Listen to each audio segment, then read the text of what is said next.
Good evening.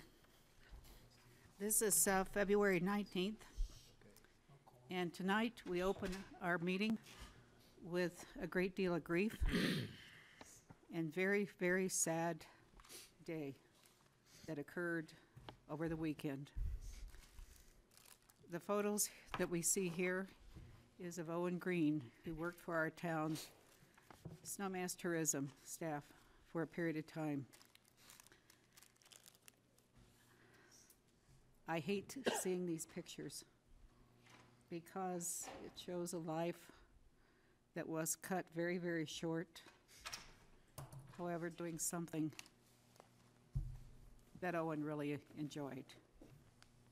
He was a gift of life, shared life with all, and celebrated life with everyone in our community, with all of his friends, his family, etc.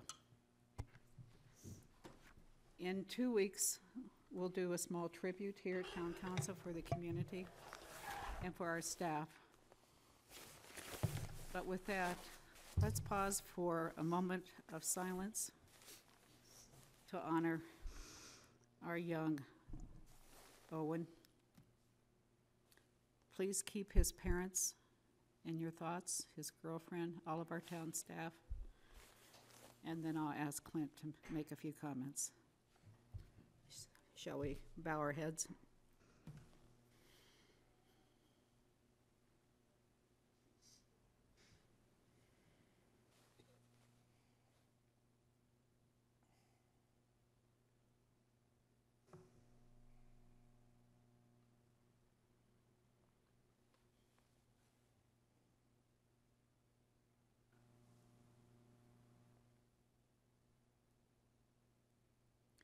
May Owen and his family know that our love and our prayers are with him. Thank you. Clint?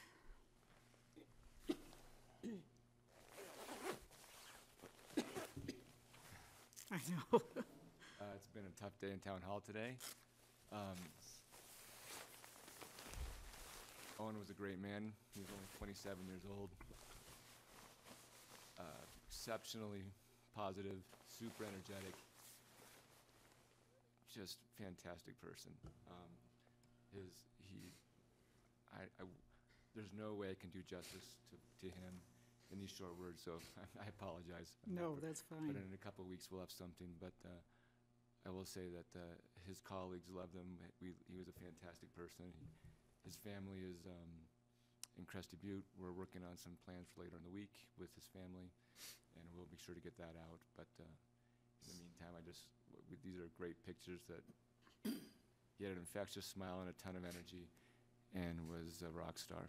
And I hate using the past tense. I wish I had better words. I wish there was something appropriate I could say other than he'll be missed. Thank you very, very much. With that,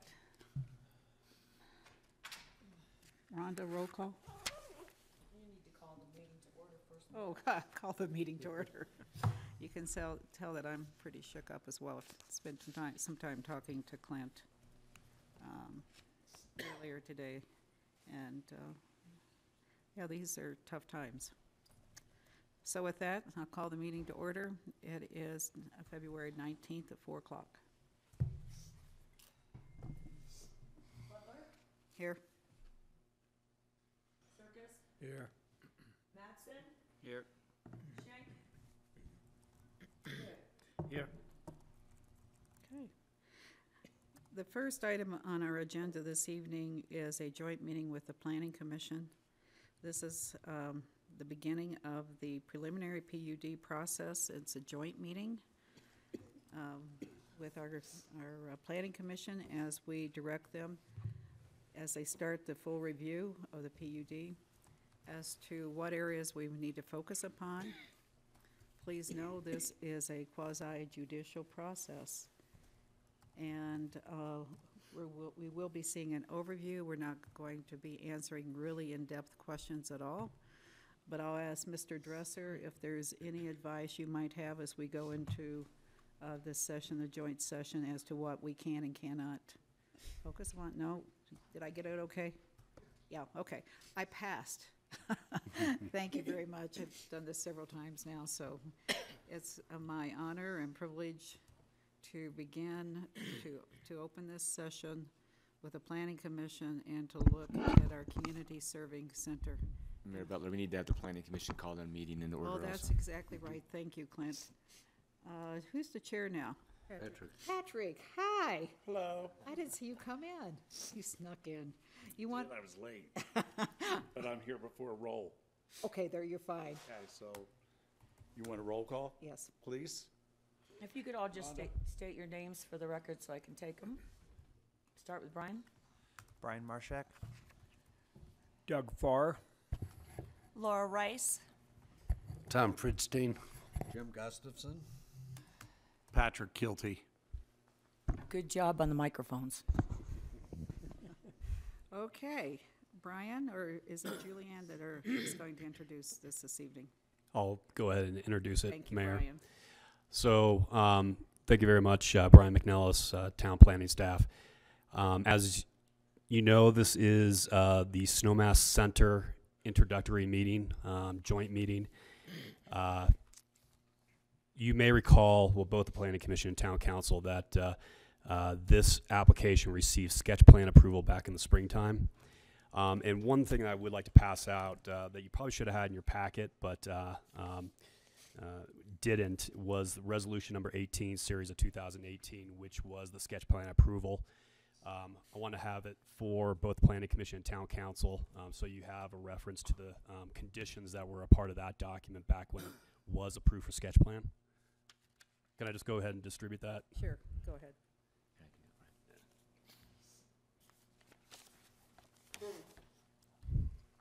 And also, there is a draft resolution in your packet. It's basically a directive from Town Council to the Planning Commission on what they should be focusing on during their review. It was pointed out to us that there's, I believe it's on line number 14, it's pointed out as a minor PUD when in fact it is a major PUD. I believe that's the only place where it's stated that way, so we wanted to make sure we make that correction. Of course, any other sort of corrections that Town Council would like to make to that resolution, we can take care of at this meeting as well. So the applicant had several months to go back and sort of reconvene and submit this application responding to the conditions of approval that are included in that sketch plan resolution that you have in front of you. Also supplying staff with a lot of information, a lot of reports. In fact, this is the application I have sitting in front of me, all 800 plus pages of it. So That looks like it Bays makes it a Village. little bit easier to understand why we didn't distribute hard copies. Yeah. I understand there has been a request for some hard copies, and we're going to be working on that for the public hearings themselves. So the purpose of this meeting is purely informational tonight. That's why we had the Planning Commission and the Town Council together. It's an opportunity for the applicant to give an overview on the application, talk about the changes, and talk about the other things that both Town Council and Planning Commission would like to see. It is not a public hearing, so we should not be taking public comment tonight. That will have to wait until the first public hearing before the Planning Commission on March 6th. Of course, Town Council and Planning Commission can ask questions of the applicant, but we suggest and recommend refraining from making any sort of specific comments on the application or opinions. So with that, unless there's any questions for staff, I'm happy to turn it over to the applicant. Come on up, Richard. Jordan, are you up here too? No, just these guys. Okay. Just the professionals.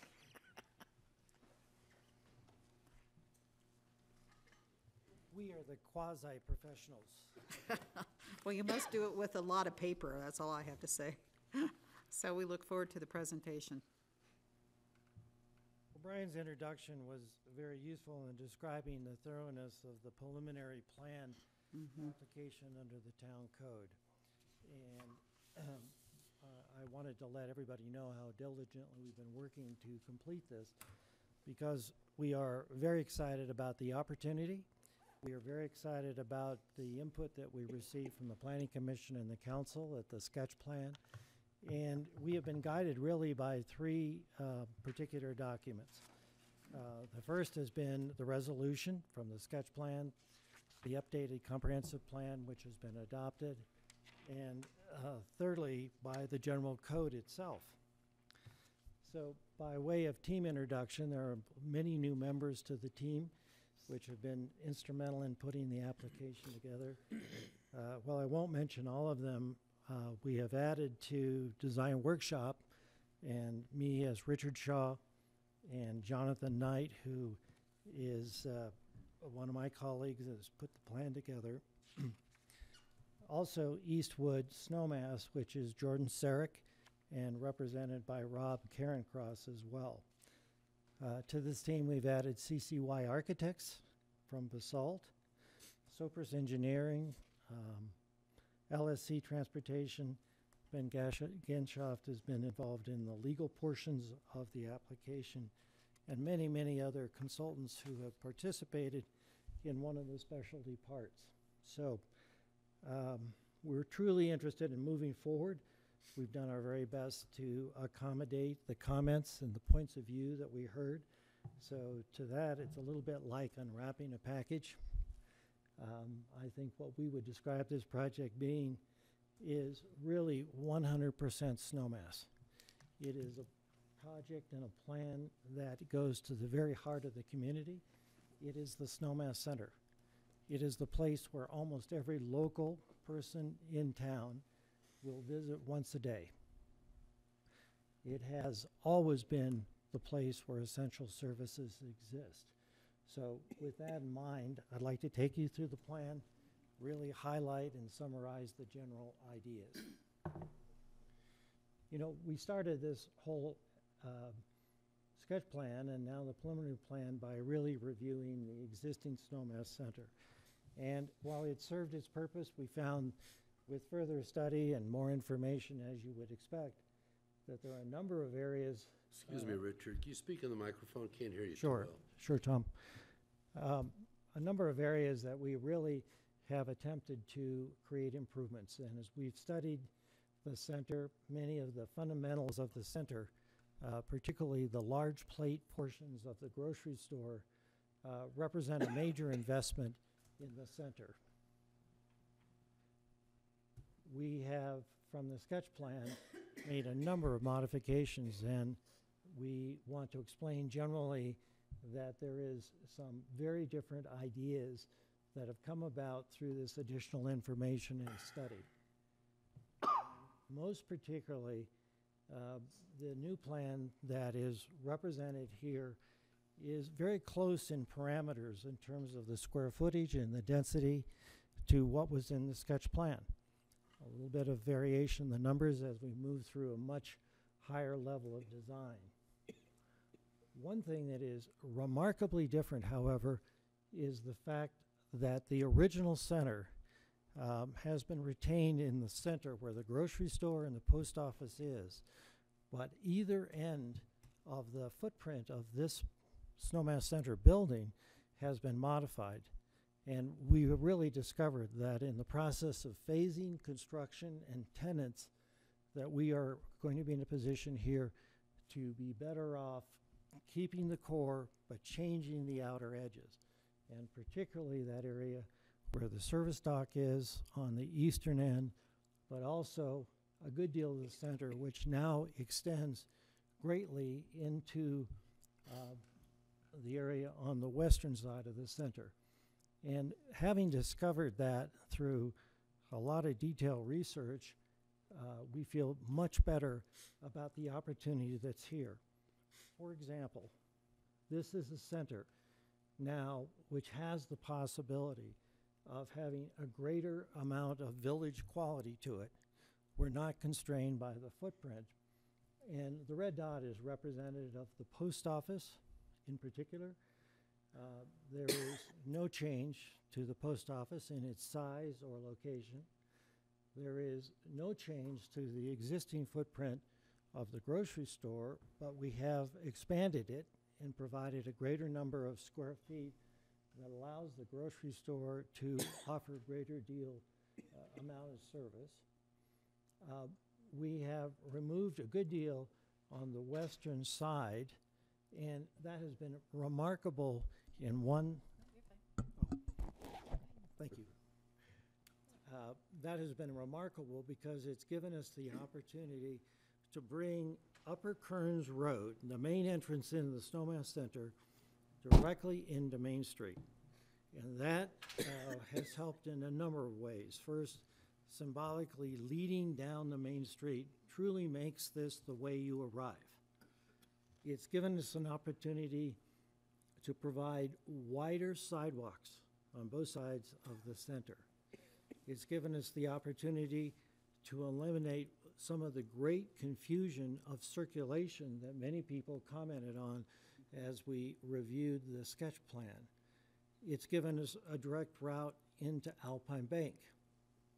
It has done one really important thing working with the staff over the period between sketch and now, and that is to provide a dedicated transit center that does not intermix the transit routes with any of the traffic that goes to the center or with the parking. So we now have solved really this transportation system, the parking system, the auto circulation system, the underground access system by making these revisions to the general footprint of the building. So I thought I might talk a little bit about how we would go through maintaining the community services during the phasing and construction. When I speak about the core of the building, this is Clark's and the post office. And that is representative of the area that will not be rebuilt as a new project, but would be remodeled, and the spaces and tenants would remain as they are. The next part of it would be to move to the eastern side. This is an area where additional retail space and office space would exist, and that would occupy the area where the service dock is now, and then moving to the eastern side. Then Building 6B is a building which sits on the platform of parking. The parking would be constructed underneath it. It would be at the same level as the rest of the Snowmass Center, and it would allow us then to introduce some residential in a mixed-use context of this project, as well as the area which is new retail, predominantly food and beverage. And when those buildings are completed, then the tenants which exist in the Snowmass Center today would move over and occupy those spaces. We would be committed here to make sure that all existing tenants have a place to move and to rebuild the spaces for the retail tenants and small businesses here in the center in a way that would allow for some expansion of their own services. And then the rest of the building is completed, and because the building now is more consolidated and simpler, we're able to include on the ground level retail space, office space, and restricted housing, which would be on the roof deck of the existing center. And with that, that phasing plan allows the full project to look like this. And those are reflective then of the square footages that make up the program of this area. And I want to speak a little bit about the program because it could be quite deceptive looking at the numbers compared to sketch plan. So the sketch plan had 71,000 square feet proposed as part of the commercial and office space. This application has 58,000 square feet. What is different, however, is this is still an increase in the tenant space. In fact, an increase of about 40% over what exists today. And what we've been able to do by rebuilding the center is eliminate an awful lot of the ineffective and inefficient circulation that's here in the center. So this really represents an increase in the service availability of commercial and office space by 16,610 square feet. The restricted housing portion of the center, which was at sketch plan 10,900 square feet, is slightly increased to 11,346 square feet. And those units that are included as part of the center are larger units than proposed before, and mostly are at least 2-bedroom. The residential free market program was 146,000 square feet, 62 units at the sketch plan level. This plan contains 100,000 square feet of floor area and 66 units. The footnote here in the difference of the program is really in the way in which square footage is calculated under the town code. So portions of the space that are underground don't really count in the same way that above grade space does. So looking across between a comparison, it's very similar actually to what the sketch plan was, but in fact is reduced square footage over the original plan. We've also found a very exciting concept, which is the inclusion here of not only a great main street that we've been speaking about for some time as a project goal, but also a remarkable linear greenway, which now provides the ability to connect all of the buildings of the Snowmass Center and the neighborhood that would be constructed around the center into a walkway system that would allow people to go from the top to the bottom of the center and reverse. And this becomes then a very strong amenity that makes it possible to connect residential with the mixed-use portions of the project. We also have looked very strongly at what is the right land use in terms of future preservation and open space. And to that end, there are 2 sites that we believe ought to be permanently and dedicated to the town of Snowmass Village for open space. And in total, that represents about 21.8 acres. And it is the land that goes from the top of the proposal all the way to the remaining portions of the ownership. It is land that has possibilities for recreation. It is wildlife habitat. It is land areas that, looking at it generally, it's our feeling should really rest with the town and be controlled and managed as open space. The second site is down at Brush Creek, and that's an area, 1.2 acres of land that would be very fitting for the town to have as part of the permanent open space along Brush Creek.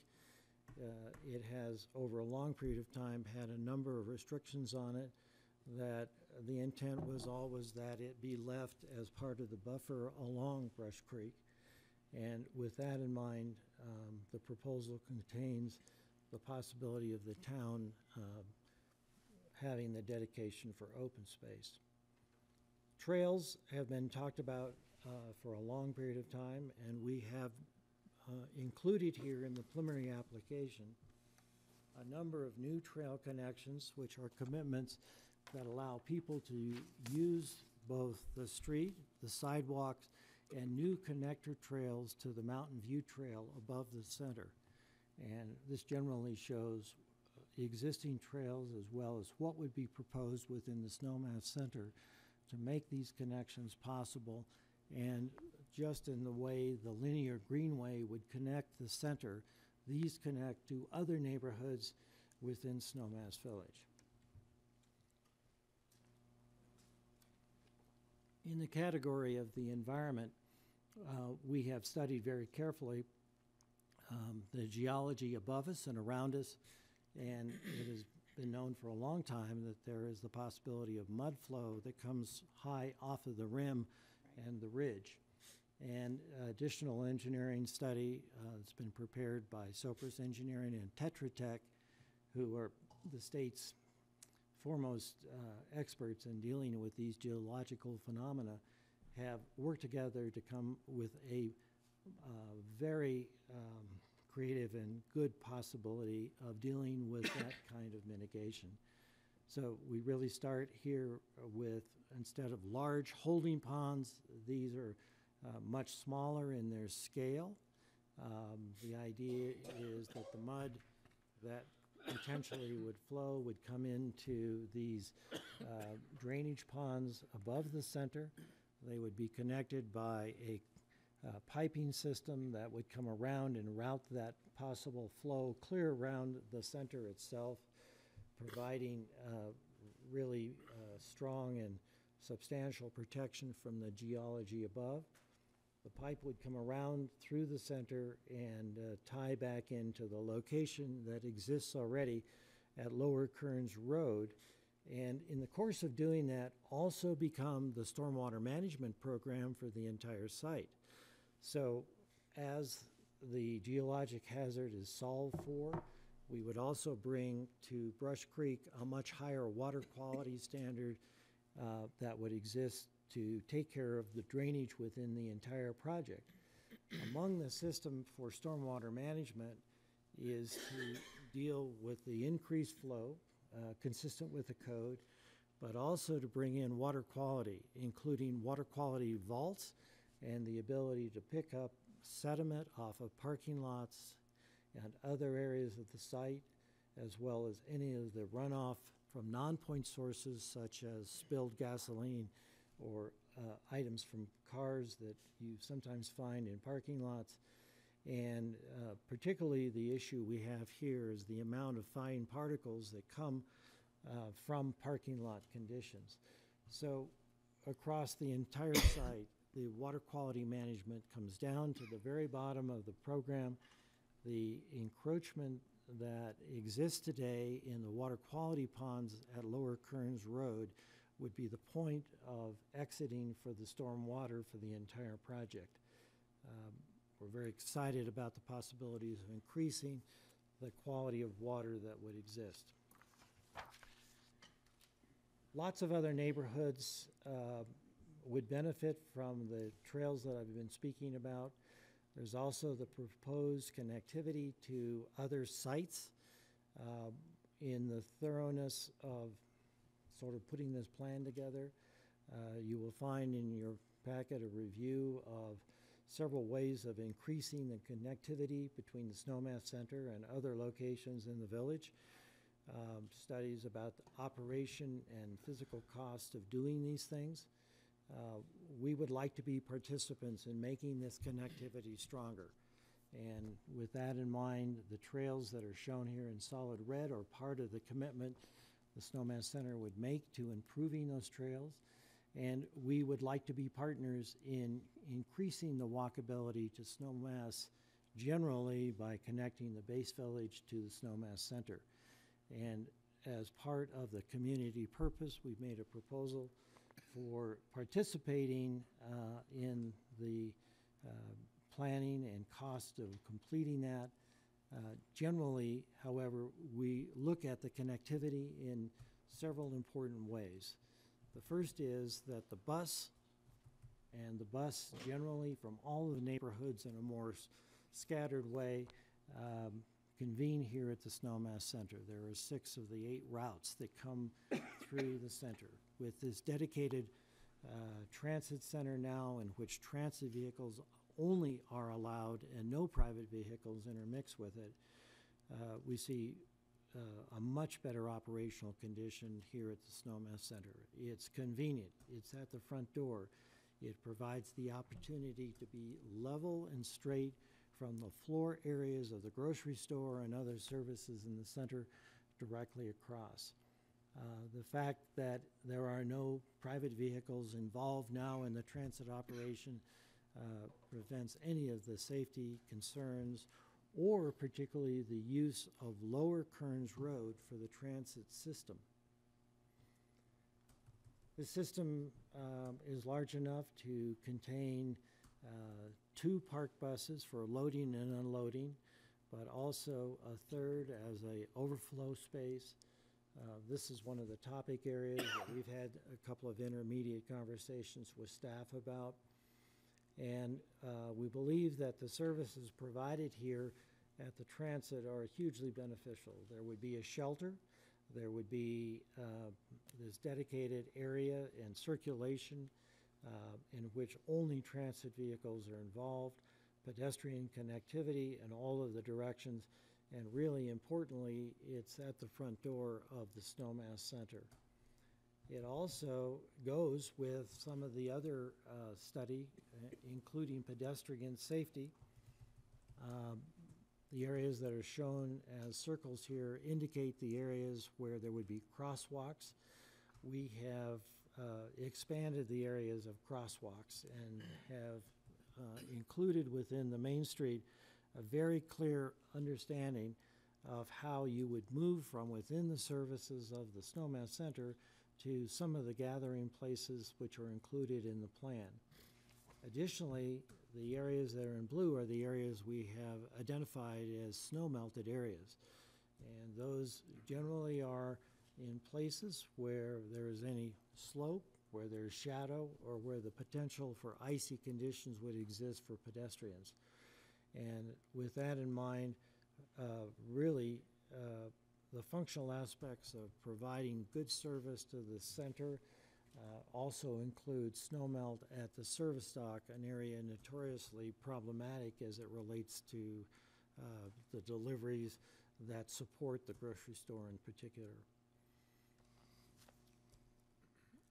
So with Main Street kind of clearly focused and an overlay now of where the center is compared to the new footprint, you can see how important it was to change the footprint of the center. The black arrow really is the indication that Upper Kearns Road has this direct flow into Main Street.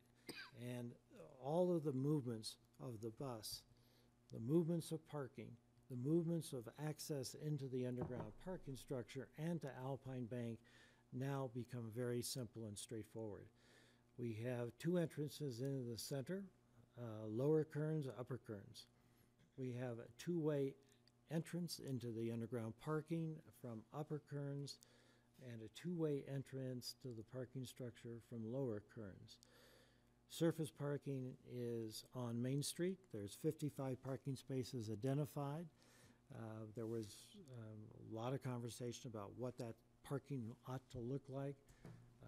We have designed it to be 75-degree parking, which means it can be accessed from both directions.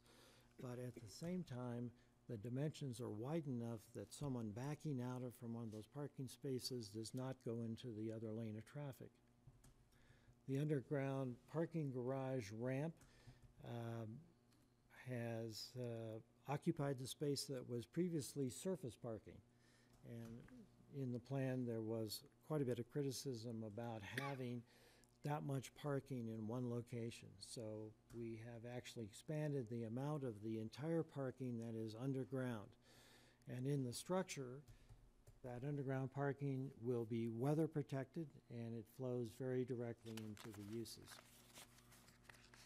So that structure parking is clear and simple. It's one level. The elevator cores that go from this general area into the various parts of the building are identified here in orange. And the space around them, which is essentially the functional space that allows people to move very directly into the grocery store, into the residential units, all takes place in a very simple way. We've had a lot of help with Walker Parking Consultants who have helped us lay this out to be very navigatable and to be very efficient in terms of how pedestrians move into the uses that are supported by the parking. Architectural character is actually identified as one of the things that you would pay attention to in the community, particularly finding compatibility to the overall portions of Snowmass. We have looked at, first of all, what does architecture need to do to create the right feeling and the right kind of functionality here at the Snowmass Center. We think that it ought to bridge both ideas, some that represent the character of Snowmass Village historically, but also Snowmass Village moving forward. And this tends to be an idea of where the type of materials and formatting of the Snowmass Center architecturally will bring a great amount of aesthetic appeal. There are different kinds of buildings that make up this village, and we've tried to purposely provide shape and scale that is different depending on the use of the building and its location in the Snowmass Center. So architectural character related to Main Street. It's a beautiful, safe, and wonderful gathering environment, and that drives the architectural qualities that are here. There are several buildings on the downhill side, if you will, of the street. They create the two-sided street, and it's very important to us to really use the street as the civic gathering space. This is where people see each other. This is where the entrances and the retail operate from. So the preliminary plan has looked at what is the appropriate scale of buildings and street frontage. Building 6B received a fair amount of attention in the discussions before. This is the building that sits on the edge of the parking garage and forms the second side of the street. It is a building which has been reduced dramatically in its program. At the ground level, it is really seen as a possibility for restaurant space. It faces, on this elevation, the area that is the prime gathering space in the center. And that is an outdoor space that has 9 months of really active use available to it. The building is less tall than it was by a major amount. It has had the benefit of architectural design, windows, and roofs that slope the overall impression of the building to be almost equal to a single-family house in Snowmass Village. At the highest point, the building is 31 feet high. Most residential structures in Snowmass are controlled by the 28-foot height limitation. And we've done a couple of other things that are quite important in putting this building into the proper context. Working with the neighbors, Alpine Bank, which would be on the right-hand side of the screen, we feel like there's a landscape space that can be public in nature, that can be planted and also contain the public walkways that will help create in the front of the building a setting that is landscape in its nature. So in a way, we have advanced this to be thinking about it as a park-like environment on the front, but on the backside, it's more like a main street, which takes in the classic urban design ideas of what a street should be. When you compare this, then, the street cross-section looks like this. It is 2 stories on the right side, and it's 3 stories on the left side. The layering of the Snowmass Center would include, at this particular cross-section, the underground parking, and that forms the platform of the street, which then is almost level across side to side. Then there is retail on the ground floor and office on the second floor and restricted housing above. And as it particularly works out at this section, some of the very best opportunities to see from the Snowmass Center actually exist where the restricted housing is located.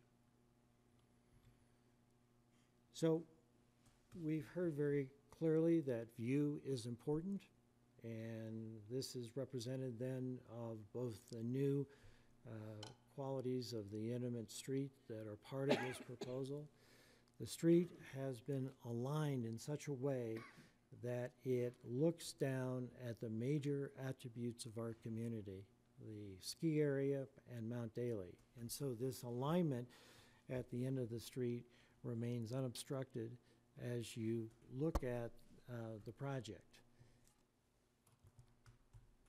Along with the street, we also have a couple of new gathering places. This one is actually formulated on the roof of the Snowmass Center, where the linear parkway that goes to the residential section intersects with the street. And that provides us an opportunity to have really nice terraces, second-level spaces, the opportunity that we have never seen before, except casually from someone's office, to make these the public parts of the Snowmass Center. So this is actually right at the roof area of what is now the post office. Other residential character has been thought about in terms of buildings that must adapt to the slope.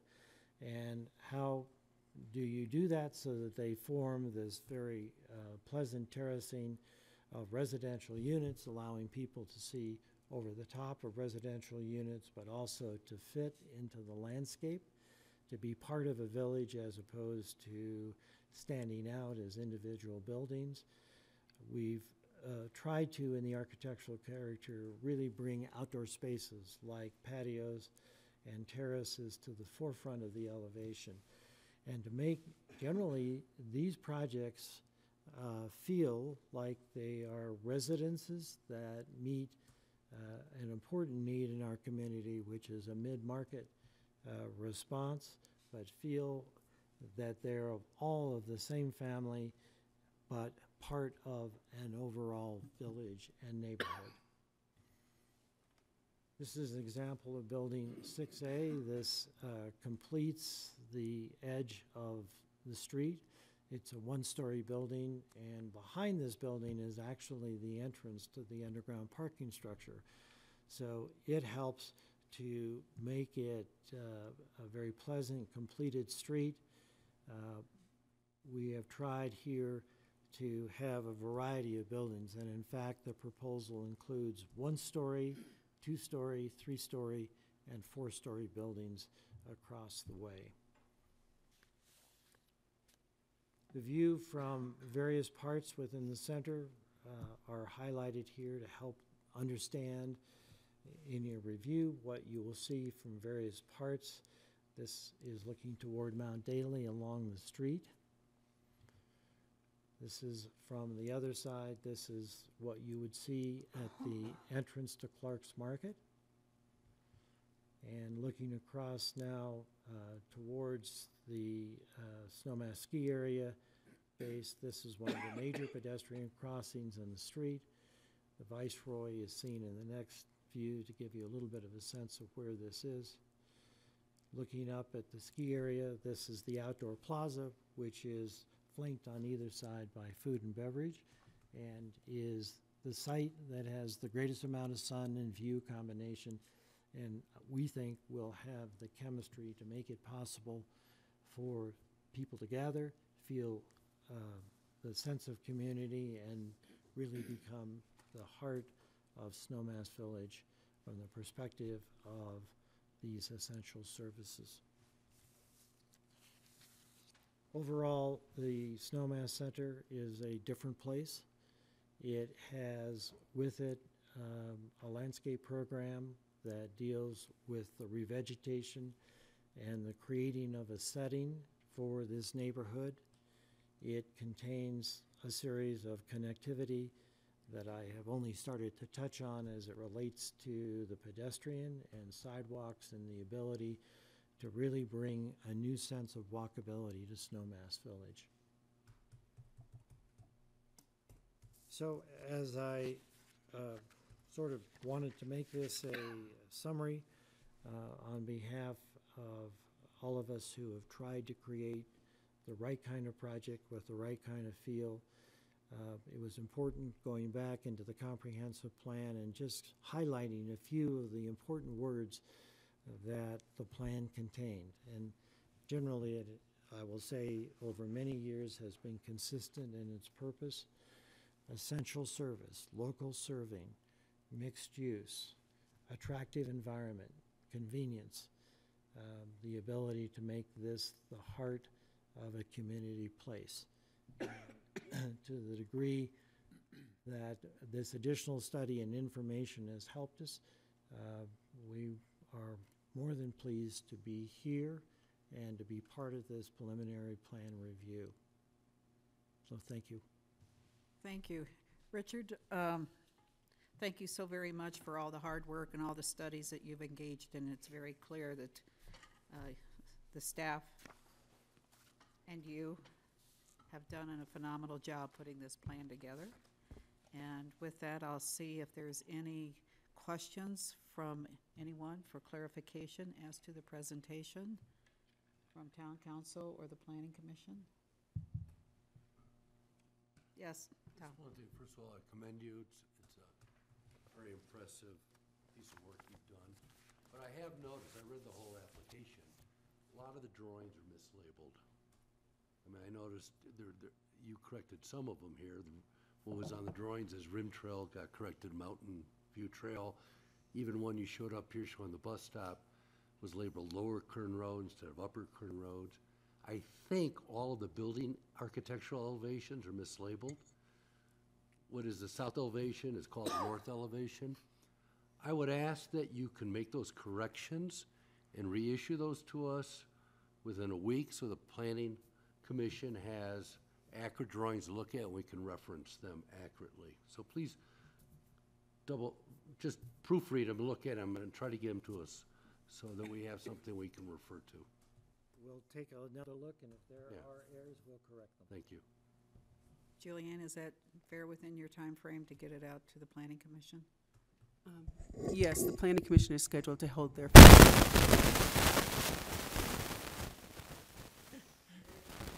Mention of the Planning Commission. On March the 6th. So we have some time.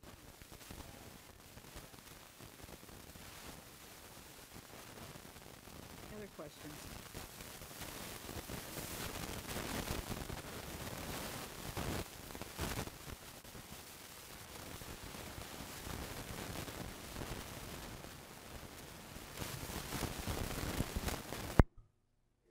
That does it. Keep your hand on it. Don't move, John. Richard, can you share with us what changes were made between sketch and preliminary relative to the residential portion of this project? Well, of course, at Sketch, there wasn't a definite program for what type of residential space would be in the buildings. What we have concluded here is a really wide range of diversity in the residential units. So at Sketch Plan, they were sort of averaging about 2,500 square feet each. We now have residential units in the format of a one-bedroom that is 850 square feet. We have a number of units that are in the category of 1,800 to around 2,000 square feet. And the largest unit we have is a four-bedroom unit, and that's about 2,300 square feet in size. So we've brought into this program a wide range of these residential units. In the restricted housing, we've actually increased the size of the restricted housing, and there are fewer of them, but there is more square footage, really consistent with the Housing Authority's guidelines. We have many different types of housing. We have townhouses, which have configurations where there are tuck-under garages, and then so a private garage leads directly into the unit. The idea with that is to try to make this more like a single-family residential living environment than necessarily a multifamily living environment. We have some flats, which are units which are stacked on top of one another, and you know, you would have an individual unit serviced by a central stairway. We have looked quite carefully at the access to each of the types of units. So in some cases, the access to the garage is on the upper level, and then the unit would slide down the hill a little tiny bit in order to find where the living space and bedrooms are located. So we have many, many distinctive unit types that are really intended to offer a broad market perspective to family arrangements and trying to really capitalize on the idea that this kind of a neighborhood really can be satisfactory to many people who desire to be in Snowmass. During sketch, I recall that there were discussion about access into and out of either parking spots or garages for some of the buildings. Have you addressed that issue? Yes, virtually everything on the site plan has gone through this evaluation of what is the best way to place the building on the site, how should the road work with it, how would an entrance be, is it a garage or an open sort of parking arrangement? So, Bob, I would say that, you know, from the sketch plan, there isn't one of those general footprints which has not gone through a complete design process. Thanks. And Any other question? Do you have any other questions? No, I'm fine, thank you. I have a quick question for you. We were talking about the phasing plan, and we have a lot of community people here tonight, and we talked about Clark's not getting touched, and we talked about the post office. How about our beloved Sundance and Tasters? What happens during the phasing plan? Well, the commitment that we would like to make generally about this is there will be a new tenant space for anyone desiring Okay. a new tenant space. If you recall the footprint that showed the change in the Snowmass Center, where Tasters occupies that space now, is removed from the Right, plan. right. So a tenant like Tasters and others would be affected, would be part of that relocation process. There's some great opportunities in the phasing plan that have come about, and there are some businesses that are thriving and succeeding and need to be bigger in the center. What a And- big problem to have. And not only for the active businesses that we know, but also in the office environment too. So that's one of the great opportunities we think about the detailed study that we've done with contractors to really understand what is real. I would also say that I don't want to leave the impression that Clark's wouldn't necessarily have some time in which it would be inactive. And, you know, we are talking about a building that has phasing to it and systems have to be connected. But this plan really looks at the least disruption to existing business that I think we can conceive of here, particularly to the post office and to Clark's. Okay. Other questions? Yes, Tom? Richard, the transit center, from what I see now, excuse me, the people coming from the transit center, they're not necessarily dropped off at the front door at the market anymore. They have to walk across the street and walk into the center itself, correct? Yes, the trade-off that we have been working toward is, should it come off the front door? And in the sketch plan, if you recall, the transit center was moved more into the center. In doing that, we actually felt that there was some real liabilities that were created. So, before you go on, no private vehicles are allowed in that circle, and meaning, I'm assuming, hotel shuttles, correct? That's right. So, but are the hotel shuttles and the limos going to be dropping people off at the front door on the other side on Kearns Road? So we're going to wind up with the same congestion. So this is the village shuttle, Correct. and it circulates in like this and around, and it only operates in one way.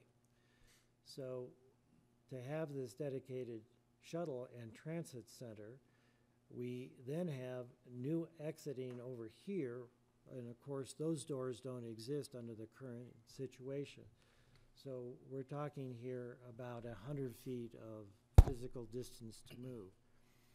What has been really an improvement and in our judgment, just a huge benefit, is the road now comes directly in, so the shuttle buses, which used to circulate around in here and required that much larger space because it was in the middle of the parking, eliminates all of that congestion, turning movements, and confusion. And what really operates so well with the shuttle bus system now is that in almost every new environment, there is a complete separation of private vehicles from the shuttle system. So you're not in that position of waiting for people to move. And the shuttle can stay on time, and the drivers are really released from the problems of the congestion and backing and forthing. But that is a two-way road right there, the upper side of that Kearns Road. Right. So the shuttles aren't totally private. This, from right here Right. to right here is the private part of the Correct. shuttle. That's not, okay. So Now, does that answer your question No, on the hotel? not totally. Okay. The other part of the question is, do the limos, the hotel limos or the SUVs, they're still going to clog up the entrance, the existing entrance that we know of now, because they're not going to be allowed in the private area. So we're still going to kind of have a little bit of congestion on the entrance to the opposite side, on the east side of the market or post office. Yeah, and I think the answer to that is really identifying a small portion of these parking stalls that allow for that vehicle use. And it is, controlled with a 5-minute parking limit or a And 1-minute one other parking quick limit. question, you don't have to answer it now, but you didn't do much on the bridge to Base Village that we talked about in sketch plan in regards to who's paying for that and what your allowance is. And one more quick one, the water treatment from the garage and any of your drainage system back into Brush Creek. I don't know if SGM has looked at a possible grease trap or something, some interceptor along the line of, to make sure we do not contaminate that stream. Yep. Just in reference to the stormwater, the garage is included in the stormwater system. And the methods that we're trying to incorporate here are really sophisticated from the water quality standpoint. They are vaults.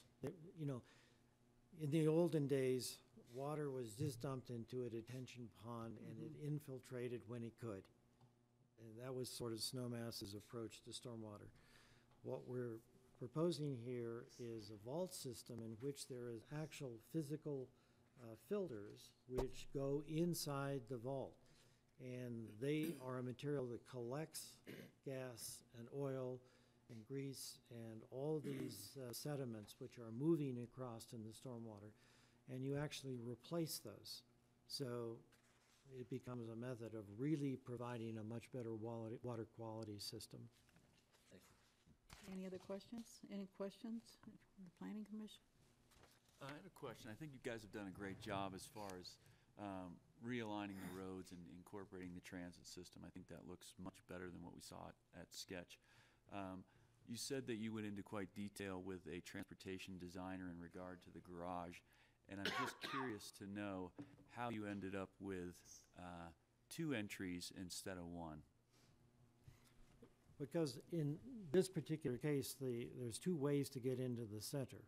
So rather than, let's say you're coming up Valley and you're stopping to get mail or one of the other services in the center, rather than going clear through the entire project to get to the underground parking, you have the access on the lower level directly from Lower Kearns. Same is true if you are at the center and you're leaving and you live in Milton Ranch, you want to go down Valley. So you have the ability to leave the parking garage and head down Valley. If you are up at Ridge Run and you come down from the upper side, then as soon as you get into the center, there's a direct way to get to the underground parking garage or leaving upslope. So it really gives us these 2 circulation systems that are both 2-way, both underground in the structure as well as on the surface. So in reviewing the size of the garage, the flow of the garage, that ended up being a good recommendation from the parking consultant. Thanks. Any other questions? If not, we're going to turn to resolution Town council resolution, the number 21. And then you can let the planning commission, they can adjourn their meeting and then the town Okay, council that's is the true. one who actually acts on it. So I will turn over to Patrick. You want to adjourn the planning So commission? are we excused? Is that what? Well, you can stay, but Well- we need to go out of, So I make a motion to adjourn for the planning commission. Second. All in favor? Thank you. thank you very much. Thank you, So- Planning Commission. Thank you, Well, everybody. let's move right into the direction to the planning commission. If you guys want to stay for this, please do, because there may be some additional items added. There are 13 suggested by town staff, and I'll quickly just go through the 13. Zone district standards, and that's the compliance with our zoning, and if there's any changes accordingly. Land use policies, that's evaluate the consistency with the comprehensive plan of 2018. Building design, that's very important in terms of architectural design and character. Scale and mass. View impacts, this is all the view planes, and I did add no, I'm not gonna add it yet. View impacts, I have a question on Yep. the view impacts. Julianne or Brian, I think this is for either one of you. But I think we've been more traditionally, when we talk about view impacts from Brush Creek, we've been traditionally looking at the ski mountain side of the valley. Does this include looking at the rim trail side as well? So that when we say Brush Creek view impacts, we're looking in both directions. That is correct. The view impacts in terms of what our land use code addresses uses Brush Creek as sort of the benchmark, Yeah. making sure you're viewing this from that specific corridor. So it does look both ways, if that's your question. That is my question. I Yes. just wanted to make sure that was, both ways are covered Yes, in this. that is. well, I added on the view planes what I wanted to do. Given the fact we were challenged with some issues around view plane images with the prior development, that we would get the view planes from multiple angles to include the existing mall, up behind the mall, looking down from Town Hall. Okay. Okay, so a variety of view planes. The next one is parking, and this is the adequacy and the arrangement. And you've asked some very, very good questions about parking. Civil plans, and this is all the engineering plans and reports, and what we're hearing is there is numerous consultants that have been working with you. Construction and phasing, and this gets into the construction and the phasing plan, and I'm sure that we will be listening to our current tenants as to their satisfaction with the direction. Storage. This is all the storage needs of residential and commercial aspects. Pedestrian friendly, thank you very much for beginning to really doing a pretty good job looking at the trails and all the connectivity. Traffic flow and public transit. Landscape plan, this includes all the plantings. Architecture, and those are the 13 conditions. There was one that I was going to add, but I think I'm satisfied, and that gets into the delivery. Study the plans for the delivery trucks and adequacy there, particularly with additional growth. Any questions? No, not for here. Do you have anything else you want to add? Bill, Tom, No, Bob? I'm fine. I'll Okay. make a motion to accept whatever it is, resolution number 21 of 2019. I'll second that motion. Are you fine with the modifications to include the view plane issues and the whole issue of transit for the Oh, delivery? yes, with the additional changes to the view plan. Thank you. I second it. Okay. Yeah, and the change to line 14 from minor to And major. and And line minor. 14 from minor to major. Okay. With that said, we have a motion on the table. We have a second. So it'd be approval of resolution number 21 that would modify or change line 14, would also change view planes to include multiple locations for view planes. And last but not least is one additional, and that's the adequacy of the delivery trucks and that whole design. Okay. With that said, all in support? Aye. Aye. Opposed, same sign. Okay, thank you. Thank you. Thank you very much. We're going to adjourn for 5 minutes. We're off to the races. Good luck. Feels good, you know, it's been quiet here for a while. But don't get started.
Okay, we're going to move to our next item, and that would be the elk research project. So thank you for coming this evening. If you want to introduce yourselves and then tell us what we're going to be doing.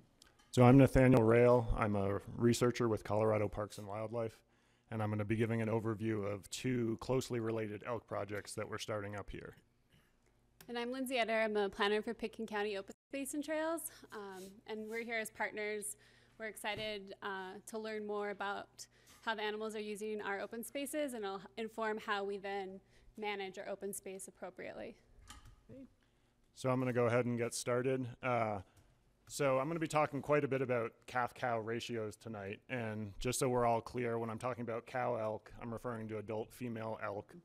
And when we're talking about calf-cow ratios, we're talking about the ratio of juveniles or calves of the year per 100 adult female elk.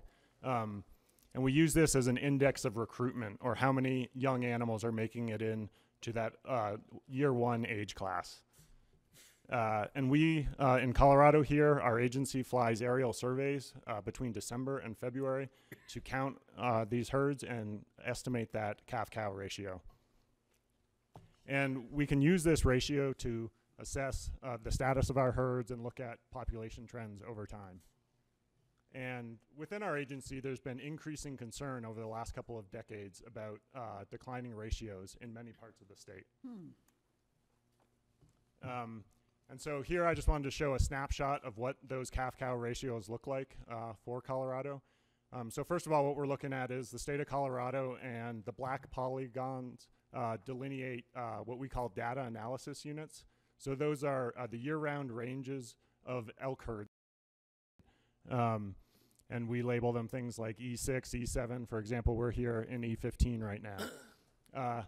And so this is the average value for each elk herd from 2013 to 2017 for herds that had at least 3 years of data during that 5-year time period. So darker orange represents lower calf-cow ratios, and darker green represents higher calf-cow ratios. So you can see we have this gradient from south to north, with generally lower calf-cow ratios in the south and higher ratios in the north.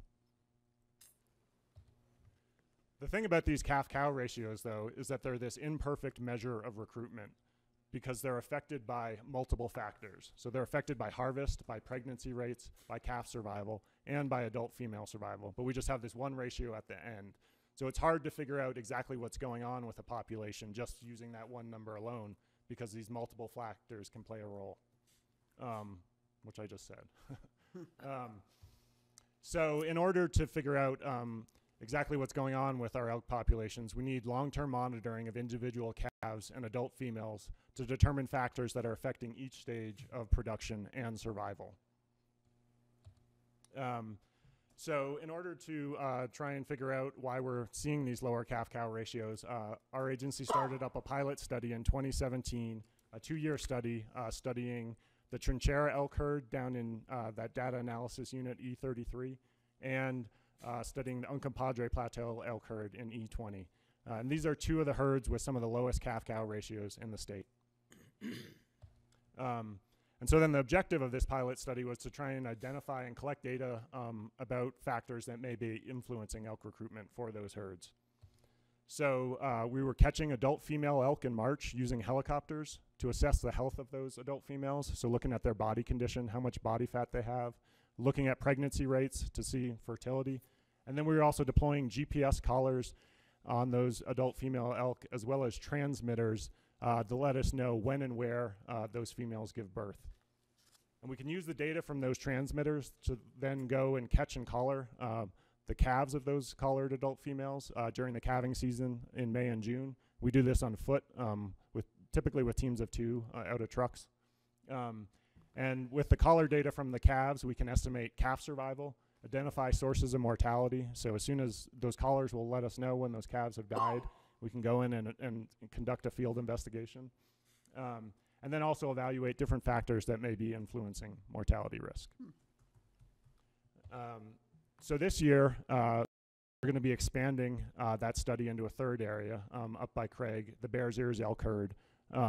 and we're going to be expanding this study for 6 additional years. And the reason we picked the Bears Ears elk herd is because it's the darkest green, so it has the highest calf-cow ratio. So we want to look at what population dynamics of an elk herd look like where they're doing really well as compared to these other areas where they're not doing as well. And then this year, our leadership team also gave our research group additional funding to evaluate ungulate responses to human recreation. And we decided after quite a bit of discussion that we wanted to try and replicate this work that we're doing in these other 3 areas of the state in an area that has both lower calf-cow ratios, but then a higher human recreation footprint on the landscape. So we selected E15, which is why I'm here tonight, the Avalanche Creek elk herd. So right now in Snowmass, I think we're roughly underneath the 5 in the blue square there. So we're going to be replicating that same elk demographic work here as well on this Avalanche Creek elk herd. And then once we knew that we wanted to work in E15, we approached Pitkin County Open Space and Trails, and they generously provided more funding that will allow us to do this work here. In addition to looking at this population dynamic or these demographic parameters, we also want to assess behavioral responses of elk to recreational disturbance. And we're primarily interested in the cumulative impacts of recreation rather than trying to discern individual user groups. And we can do this by using that collared elk from our recruitment study. The data that they'll provide will allow us to look at individual movement behaviors and assess whether or not they're responding behaviorally to human recreation on the landscape. But then we also have a quite interest in evaluating how elk presence on the landscape may be changing within specific areas based upon whether or not human recreation is occurring in those areas. And there's been these recently developed quantitative tools using trail cameras that will allow us to repeatedly estimate elk abundance in small areas over short time periods. So we want to look at using cameras to evaluate elk abundance on the landscape across a gradient of recreational activity. And the way we'll do that is we're taking areas that are approximately 25 square miles in size, and every square kilometer we'll have a grid that, and in each square kilometer of that grid we'll randomly place a camera in a setup sort of like that. And these cameras we're going to deploy probably in late March or early April, and they'll be out until mid-November. And although we'll be focusing on elk, we'll have the ability to evaluate certainly the occupancy by other species and potentially also abundance as well. And so we're going to be doing these, having camera study areas in portions of E2, so that's that elk herd up by Craig, as well as here during the avalanche or in the Avalanche Creek herd. So in E2, we're primarily working in an area where there's a resident portion of that elk herd, which is east, north, and south of Steamboat Springs. So we have 4 study areas up there. I'm not going to spend too much time on that, but we've got the Mad Creek, Buffalo Pass, Walton Rim, and Highway 40 study area. And we're also going to be capturing, collaring 20 elk per year for the next years up in that area, so that we can also couple that GPS data with that camera data to evaluate whether or not recreation is impacting the behavior of those elk. Here in E15, we've got 4 different study areas. So we've got the Crown, which has quite a bit of recreational activity, but then also has this seasonal closure to motorized access. And then on Two Shoes Ranch, we have is privately owned and managed and has very little recreational activity and very little trails. And then we've got Wildcat, which is also privately managed with little development and little recreation. And then here around Snowmass, we have quite a bit of recreational activity, but it's also managed by seasonal closures. So we're hoping to capture some of that gradient, again, of recreational activity here. And, I think it's a great opportunity.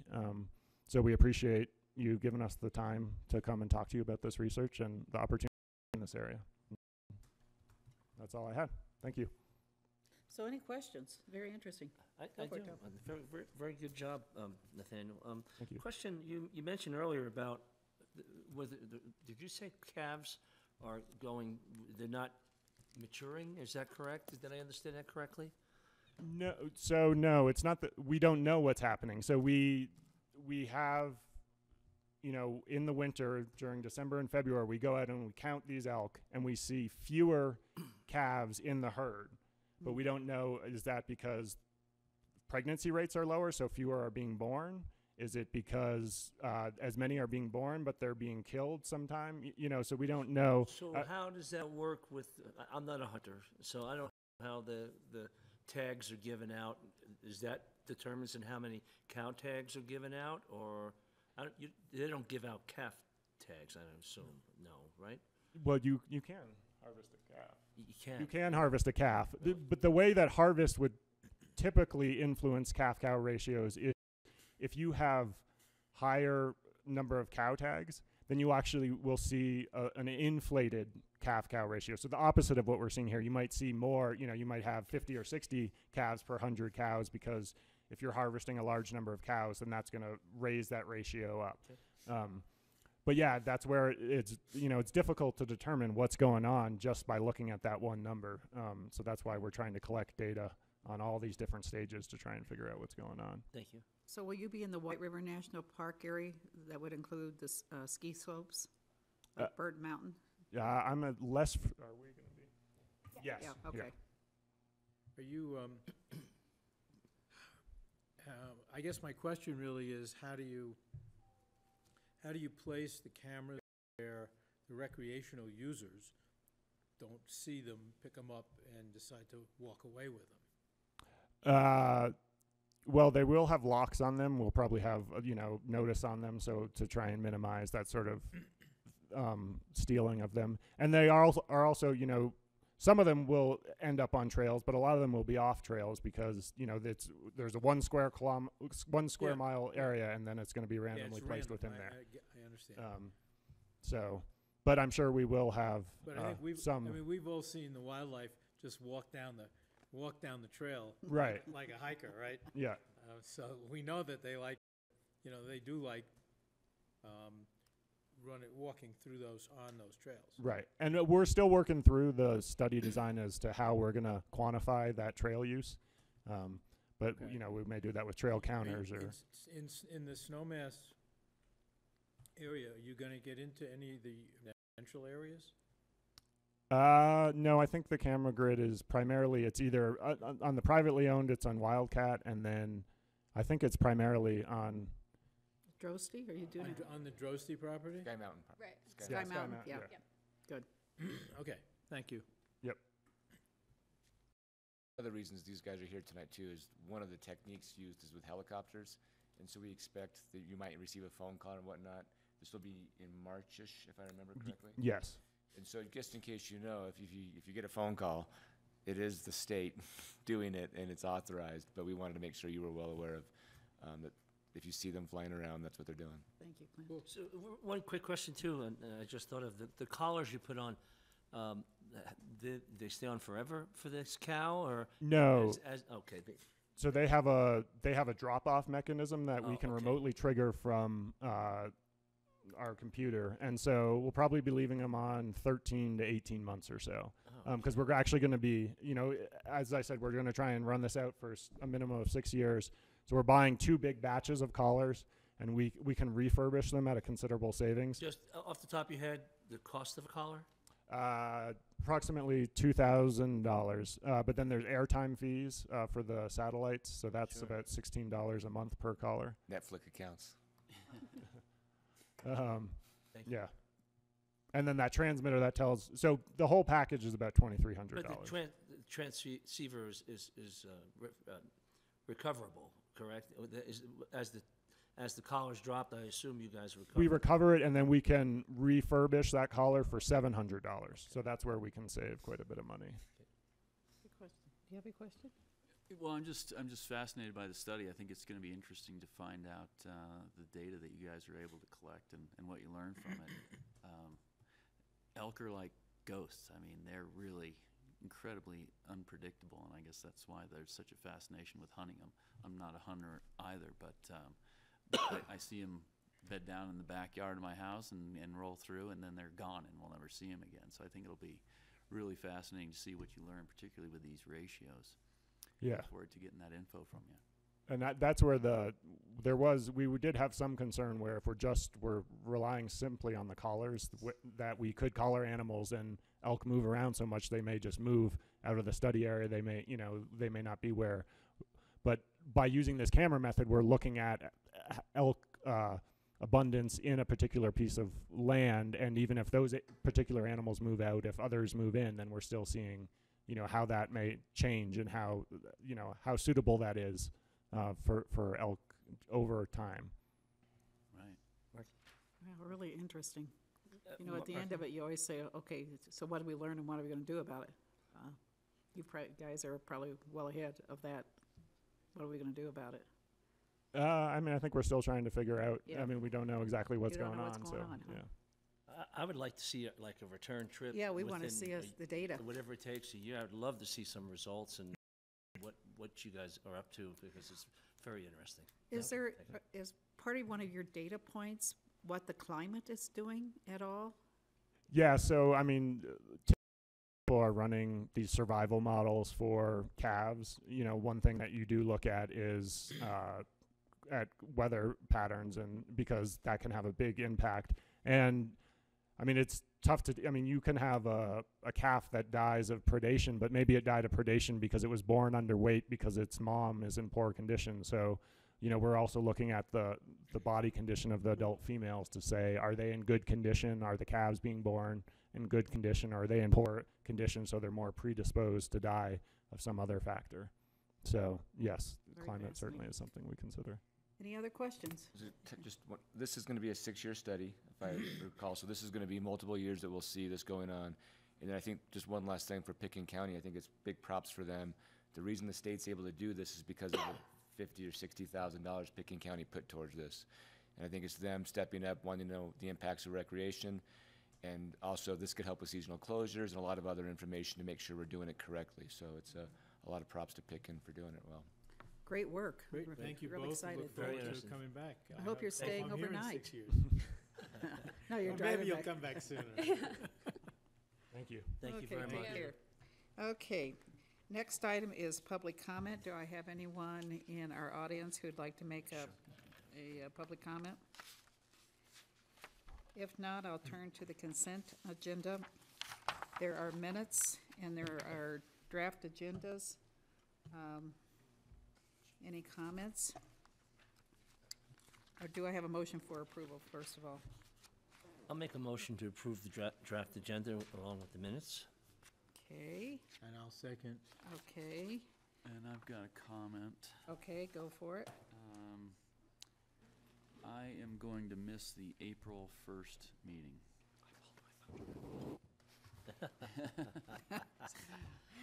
That's a joke at the beginning. And I will be out on June the 3rd and the 10th. I hope you're in town. I don't know at this point, but I think so. And on line 110, page 22, read that end of it. There's an N missing from the word show. It should be shown. Health Department, if there's questions that come forward. Okay, Rhonda? From the February 4th, 2019, you gave direction to draft first reading to prohibit possession, let's go backwards. To raise the minimum age to purchase tobacco products to 21 and to prohibit possession of tobacco by individuals less than 21 in the town of Snowmass Village. Now, at that discussion, you asked that we take a strong stance and that you wanted licensing and you wanted to be able to, Brian had commented that he wants to do fines and trainings for people that are caught in possession of cigarettes. This is some of the comments that I got that I think you all have, and then the 2 additional new ones today for the record. I think I have heard since the last meeting that our third, we have 2 establishments that have already raised the the age to purchase tobacco to 21. That is Sundance Drug and Liquor and Snowmass Conoco. I heard from Councilmember Circus today that Reed is going to raise his voluntarily and going to quit selling cigarettes. Clark's Express is going to quit selling cigarettes. So, it's here for first reading. If you have some changes that you want to make, I do want to note that one of the members of the public found a mistake that I didn't get out of the ordinance for, it's page 38, line 407. The licensing. Yeah. Rhonda, you said Clark's Express is going to stop selling cigarettes. Does that mean all tobacco products or just cigarettes? They only sell cigarettes. Okay. And it's already done. They have a sign on the door, Okay. fellow councilors. You know that I am in favor of raising the age for tobacco products to 21. My feeling is that it's a bureaucratic governmental overreach. It's not, in Snowmass Village, it's not necessary. We can have an ordinance that has all these other parts to it. The possession, the fine, you know, and take out the licensing requirement. And we will be protected if vendors violate the 21 and over ordinance. And Now, yeah, how do you know what's coming in the future? we don't. Okay, But So you if something can amend the comes- ordinance. If something comes, right, and we start to feel that we have a bad actor who seems like they don't give a damn and they continually are fined, we can change this ordinance to a license at any time. Am I right, John? That's correct. So why don't you just lower the licensing fee? the licensing fee is supposed to cover all the costs. Well, so who's gonna cover the cost now? The 15,000? No, it's supposed to, it's supposed to cover all the costs of enforcement and That's not my education and administration. That's what it's supposed to do. And if you have 3 licensees at $125, that's $375 to cover all those. So you don't have a licensing fee. So who's gonna pay for the enforcement now? If you don't have licensing, The 15,000. If you don't, you already get revenue from the state. So to equal that revenue, you'd have to charge your 3 retailers $5,000 for the license. Or, at the next election, we put a tax on cigarettes. do that too. You know, honestly. The only thing I we could don't do like that- about it, that Bob, too, but is that, you know, we have the word volunteer involved in these three retail shops, right? Yes. Now, if those shops sell, you don't know what the next owner's gonna do. I know all of those things. all those things. Now, I assume the county is gonna be coming close to following suit on something like this, We've gotta get it through the state. right? It has to be a state law first. You know, I've talked with some of the county retail shops in regards to what the difference is between the tobacco sales between 18 and 21. They first told me that there was $2,000 a day. Then when I clarified that between 18 and 21, it came down to $100 a day. Does that include vaping? It includes everything, correct. So it wasn't the $2,000 a day this particular shop was losing. It's more along the lines of $100 a day if they had gone to 21 years old. But- Well, here's but the other Tom, excuse me, Marky, I want to clarify one thing. If there is an ordinance that requires cigarette sales to people 21 or older, regardless if one of our venues sells and there's another owner in the business or not, they still have to follow the ordinance. The ordinance is in a sense separate from the license. The license is just one section of the ordinance. The regulation would stay the same. It's the enforcement mechanism. Right now, I think what you're arguing for, Councilor Circus, is the regulation would be on the person selling, the person buying, and the person on the owner of the thing. What you're identifying is there's a provision in this ordinance right now that requires that company to come in and get one more license. And I think what you're arguing is that license is not really a great way to enforce. The enforcement was better off at the time of sale or not sale. That's the Carbondale model. That's the model that we recommended 2 weeks ago for lots of different reasons. When the council gave us direction to say, hey, let's make it stiffer, we put that regulation in. And so I think the debate amongst the council is, would that extra level of getting a license, which would basically be name, rank, and serial number, and $125, would that license otherwise affect the sale? The advocates would say, well, if there's lots of violations, it could become a political, and the council could yank that license and remove that opportunity to sell. That would be the argument for, and to your point. So let's take that argument for license and not provide them with a license. We don't have to. What makes the most sense?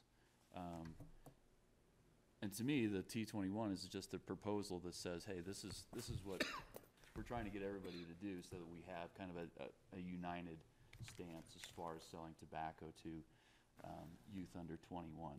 As I understand it, if 1033 passes the House this next week, then the entire state will have that opportunity as well, and we'll start to eliminate some of those loopholes like we see at the Airport Business Center. So I think that leads us down the road of, are we going to be in step with Picken County as well? But we are a unique individual community. Every community We have, can make that and argument. every community is a unique individual community. Why are you so hot? Because there are 3 people who are going to have to pay for this, pay for a fee every year, and take the time to fill out an application, and it's money that they don't have to spend for us as the council and for the town to reach the same conclusion that we're trying to reach here. Well, one of our goals was to try to get in step with Aspen and Basalt and have a uniform policy in Picken County. So that's one of the reasons why I do think we as Picken County and a part of that jurisdiction, that we should be in step with licensing. And with 1033 we've got people from the Public Health Department going to that hearing.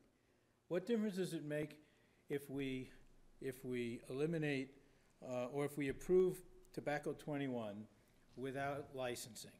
What difference does it make to be, how is that out of step with the county? We're not consistent. So what? So what is the effect of that? Well, what's the reverse effect of it? Well, look at Picken County, because we're kind of the model for the state. Look at Picken County, guess what? They can't agree what they want, so therefore let's not do it. No one's suggesting not doing it. That's the whole point. No one's suggesting not do it. No one's suggesting not going to 21. I don't see any reason why, with 3 venues, we have to have a licensing program, and I don't see that, presuming that Picken County, decides or gets the approval to license, and they will license. It doesn't. There's no downside to the fact that they license and we have an ordinance without a license. I disagree.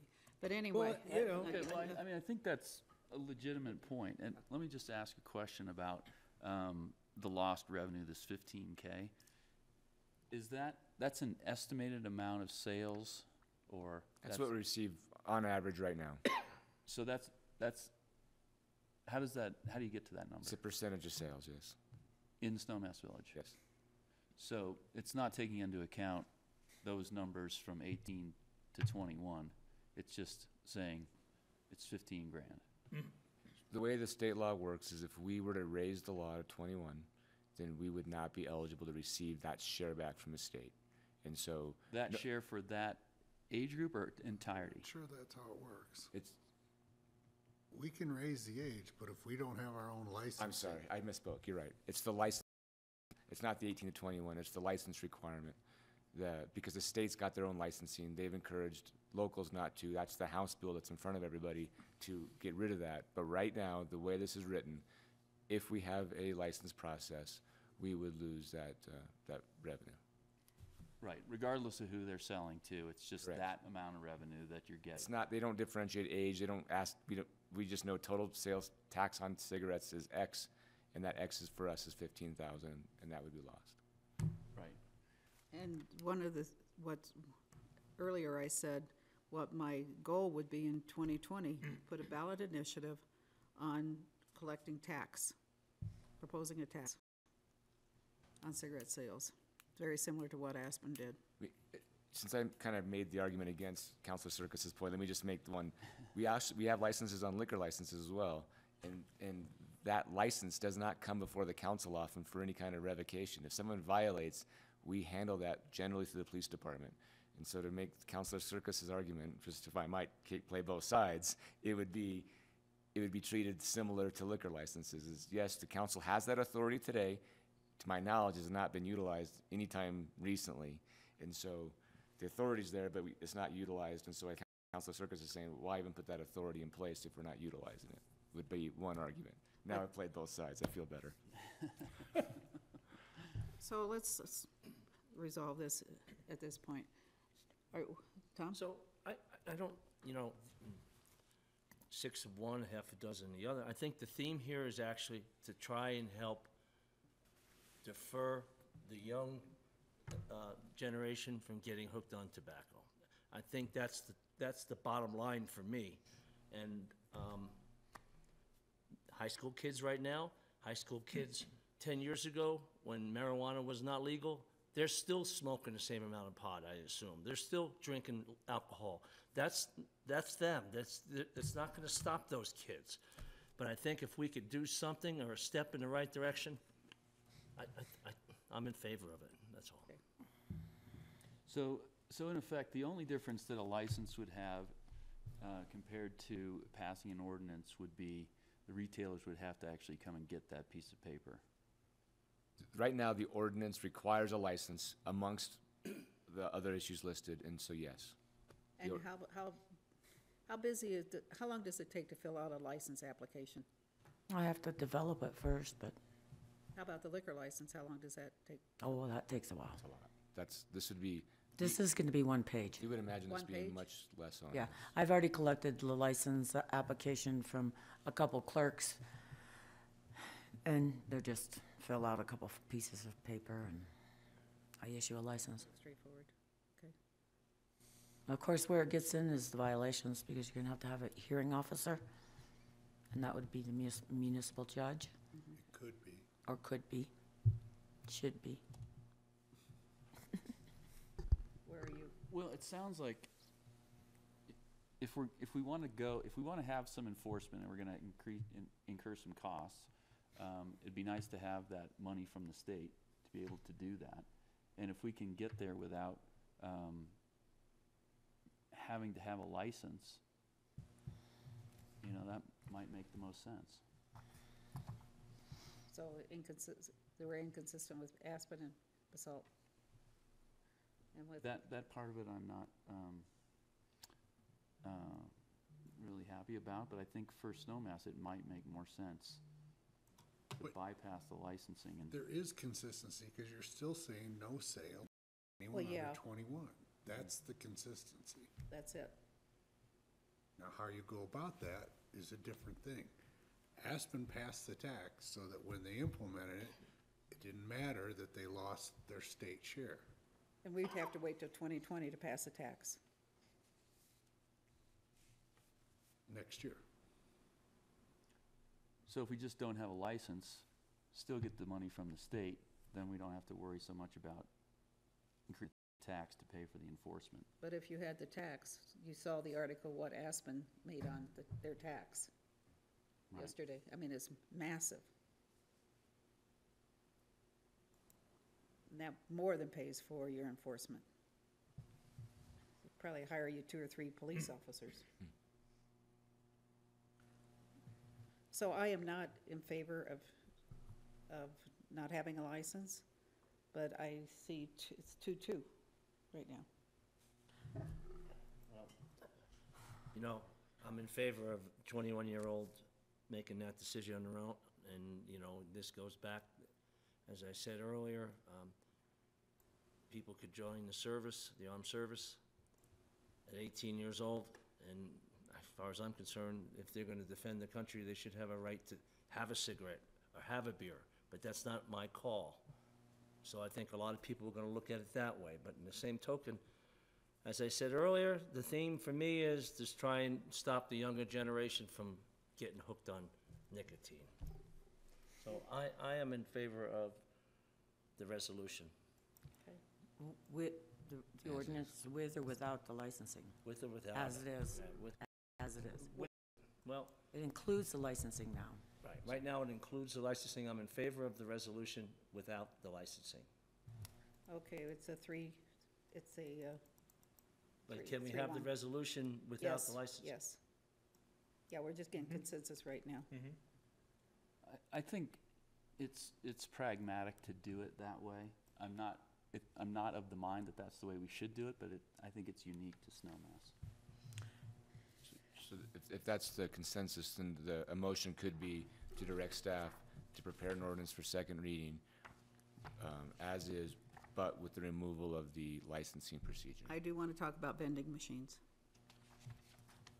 The vending machine, I want to make sure that there's no vending machine. I think the way it's written, it's adequate.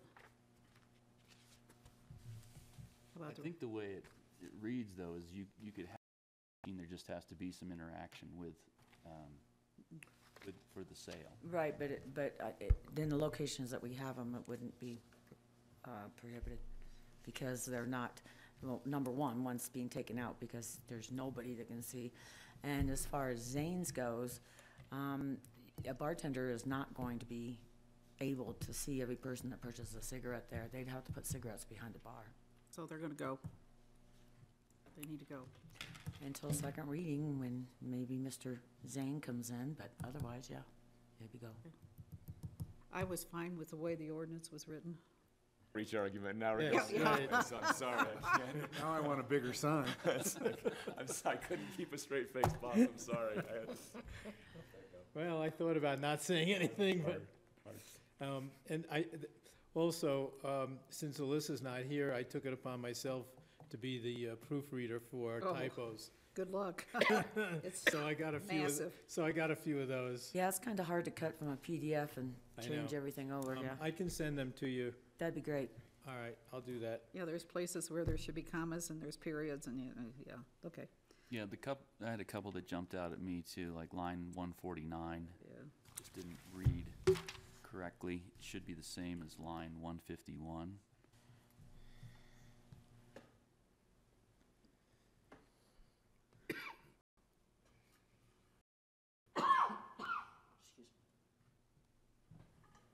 Okay. And the other one was line 290. I'm just excited you read it. We all did. You come prepared. And, okay, 290 products and a manner to make, Ill such It should be product. all instead of ill. oh, got it. Yeah. There's quite a bit of, Tobacco products to 21 with the absence of or without the restriction of a license for retail sales. okay. I have a motion, do I have a second?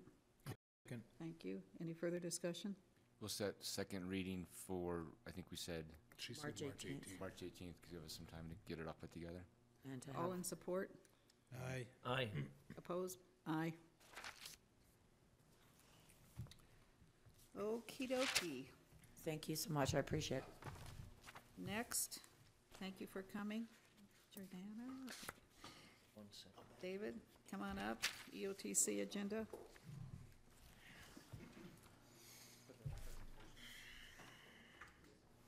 I think we made a big mistake. So David Pesnicek and David Peckler are here tonight. As you all know, David Pesnicek's our new transportation regional administrator, close, something like that. I don't think it says new in his title. Oh, sorry. Anyhow, this is one of the efforts, David's efforts, to make sure the council's up to speed on EOTC issues. You saw the memos from him in the packet, and I think we're going to touch on a few things and take it from there, David. Yeah, thank you.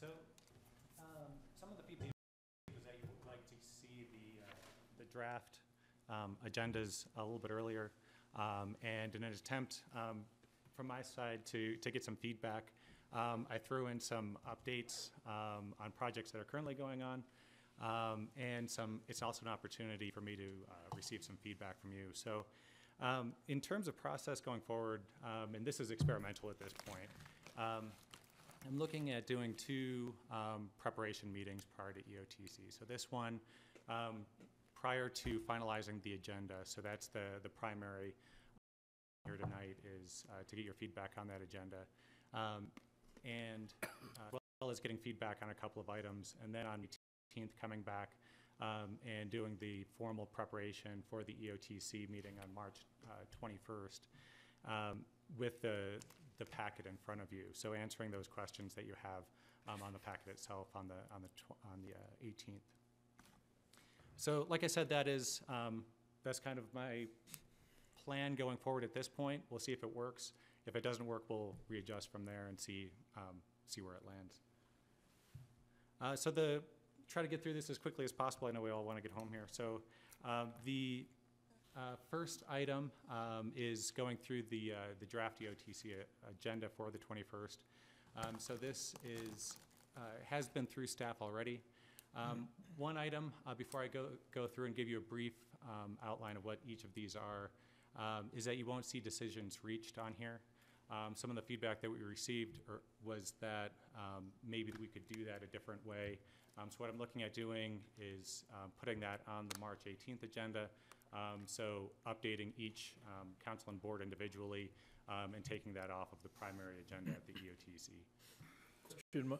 David, so on the agenda, the draft that's in our packet, under the EOTC budget impacts, it specifically is talking about reallocating funding for the BR connection to Snowmass. So, David, I don't know which of you will answer this, but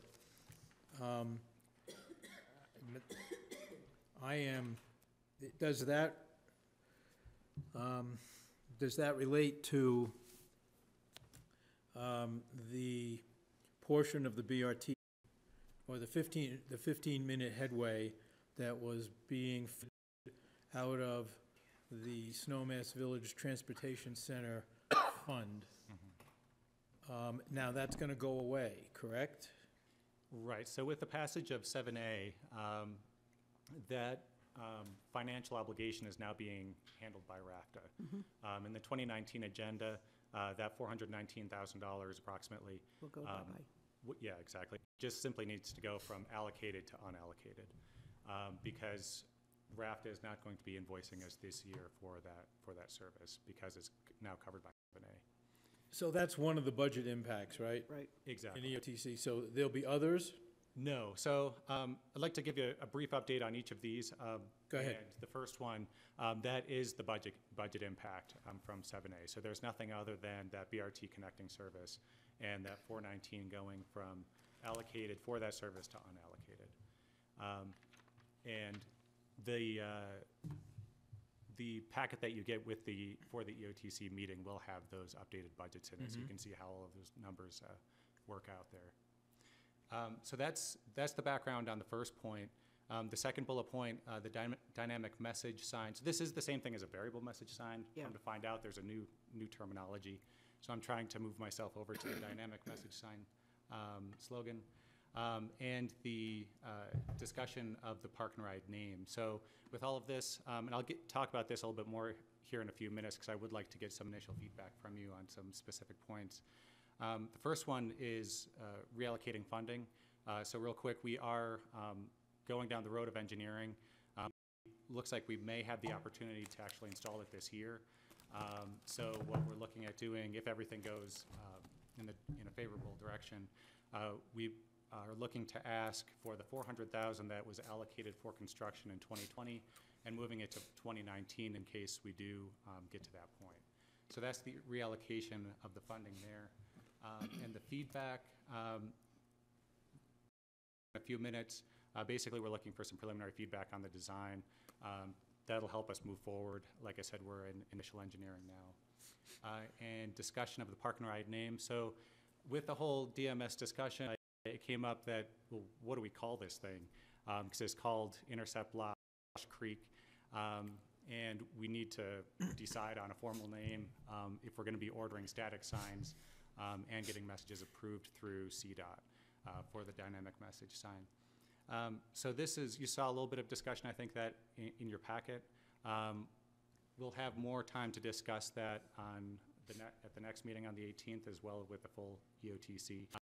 But the question now is, do we want to Brush Creek Park and Ride, or do we want to go down the road of Aspen Snowmass Park and Ride has also been brought up as an option. So that's what we're looking to discuss here. And then the third bullet point, Brush Creek Park and Ride flap grant improvements. Talk about this here in a few minutes too. We do have initial concept plans back from the consultant Jacobs and Vision, as well as we need to decide on a date so that we can get that on everybody's calendar. And then the fifth bullet point, so updates. So this is information only. Dave Peckler has one on here with the transit station. And then I've got three others on here that have been brought up at various points where members would like more information. So these are decision items. So the HOV and lane enforcement, Aspen Country Inn, and the X Games revenue versus cost. So those are anticipated to be primarily memos and answering questions at the next meeting, and may or may not get into those depending on interest at the formal EOTC. What's the Aspen Country Inn issue? There was some discussion at the last EOTC requesting information in terms of, is it duplicative to other services? What other services? Feedback. So do you want to start with the name? Today? The name of the Park and Ride? I think that we can get to that here in a few minutes. Okay. I'd like your initial thoughts, but save the bulk of the conversation, I think, for the 18th and the 21st. Looking at the, I guess, go back here. Was there anything else that, in terms of the agenda itself, that you would like to see on there or removed for whatever reason? Well, we still have these, way back when they were called the lockbox accounts. That is the stupidest thing that was decided back when I first came on council back in 2000 and, well, probably '06, I don't remember. Why do we need to keep the lockbox accounts? I think that's a question that we're going to need to tackle. So the way, in my mind, the way I'm looking at this is first we need to identify what our vision, values, and mission are, and get that base work done before we start tackling some of the more technical issues like the lockboxes. So that's where I would like to steer it. Because if the lockboxes do actually serve a value in terms of the common interests for the members, then maybe they're worth keeping, maybe they're worth tweaking, maybe they're worth getting rid of. But I'd like to have that base work done before we start. Well, I'll tell you my number one, because our box was locked at 6 million, and none of the 6 million or 6. It was originally 7, and we've spent some funds doing research over the years, so it's about 6.3. And it's locked. It's static or capped. It's capped. So we're capped and Aspen is not, and that has been in my crawl since way back when all that happened. And Pickens County isn't part of it isn't part of it, and there are comments from Pickens County that they'd like to be part of it too. So the whole thing needs to be restructured. Yes, which gets into your mission, vision, and values. But David, aren't we still owed a little bit from Aspen before we get back up to that 6.3 from a loan or something? Yeah, I believe the payback schedule gets it whole, A year or two. in a year or two. Couple yeah. years. Yeah. So, I mean, we wouldn't want to make any changes until we got made whole. Or that could Well, be part of that the could be- change. that's part of That the could be part discussion. of the That's part change. of the whole, yeah. So with the withdrawals for the transit center, that reduces the cap on the savings account. So with the 350 withdrawal this year, you'd be down to about 5.8, I believe. This whole thing is just stupid. We better talk about removing the cap sooner than later. Yes. And I think that my we point. need to get there. Like I said, I'd like to discuss the underlying values before we start getting into those technical items. Well, do you think we can get there by the end of this year? Because we really should. I think, we could, depending on the outcome of the retreat, and what the next step is determined at that point. But I think that it's important to do it right, and I think it's important that everybody be included in it, and heard. So I think from my perspective, like I said, it's better to make sure it's done right as opposed to fast. If we could agree on a prioritized list of capital improvement projects and say, okay, here's the list, then you could fund them in that order, and that might be one way, but I think that's part of that strategic plan discussion is rather than having lockboxes, let's identify the list and those priorities and then tackle them one at a time. And once our priority is completed, which is the mall transit station, then we might say, you know what, we don't need that allocation anymore because our project is now completed and let's go to project number 2 or 3 or whatever. Those are a lot of those things I think that would happen at that retreat to get some buyout fund. Exactly. And if our project comes in at 10 million, then you get 10 million. Well, I mean, it does make a lot of sense. Can't I give mean, it 10. just to the point that, Rachel Richards continues to make is that they don't have well, we've really changed the lock boxes to savings accounts, right? They're not really lock boxes. Formerly savings accounts Yeah. now, yeah. But, They're really lock boxes, 'cause we but they're, can't.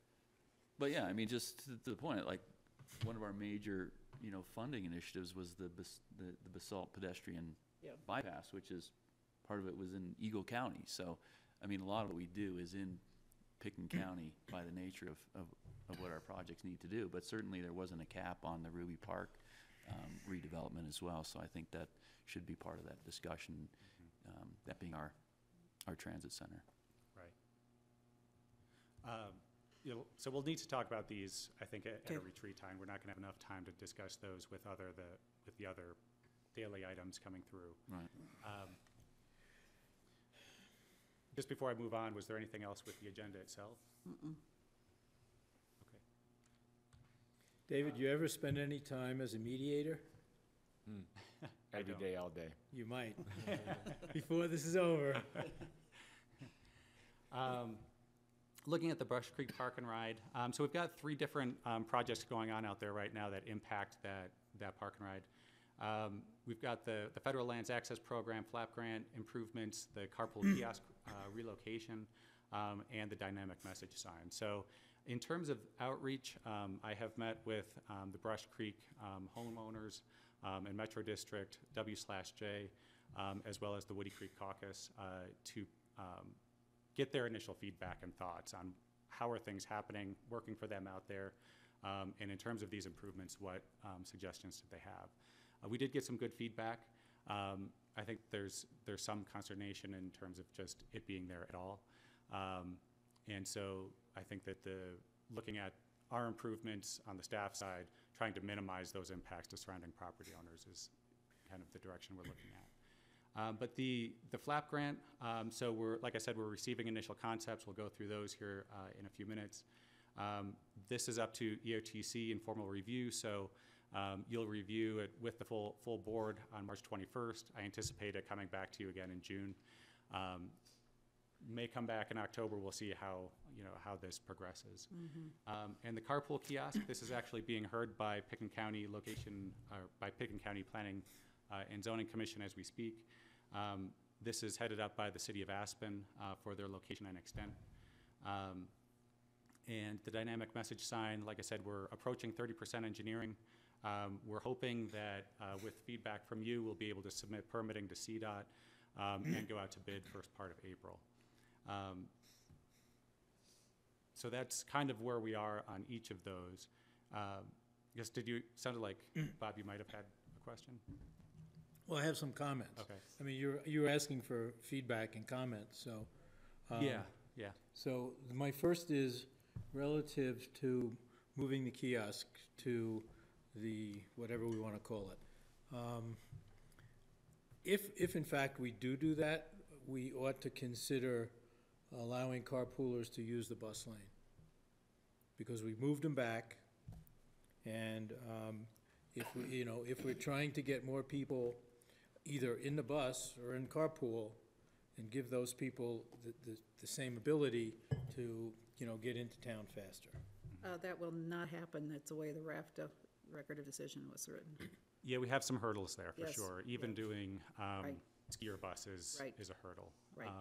So I have looked into that. That's Yeah. I think a larger discussion. No, no, it is. I mean, that's just a one-liner, you know. Gotcha. I'm And telling I you. think, I've heard that from other members Yes, as well. yes. and I think it's important to remember that Yes. carpooler going into the kiosk is getting free parking in Aspen. They're sort of carrot of that aspect as much as anything else. So it's not necessarily use of the HOV lane, which has restrictions on it, for the BRT grants that you received a long time ago. They get free parking in the parking deck? Yeah, if you have 3 or more, I Two think or it's more. 2 or more. Yeah. Yeah, 2 or more, there are certain areas you can park. One is down by. Yeah. So that's one of the functions of the kiosk, as well as information. And how many people go through there a day?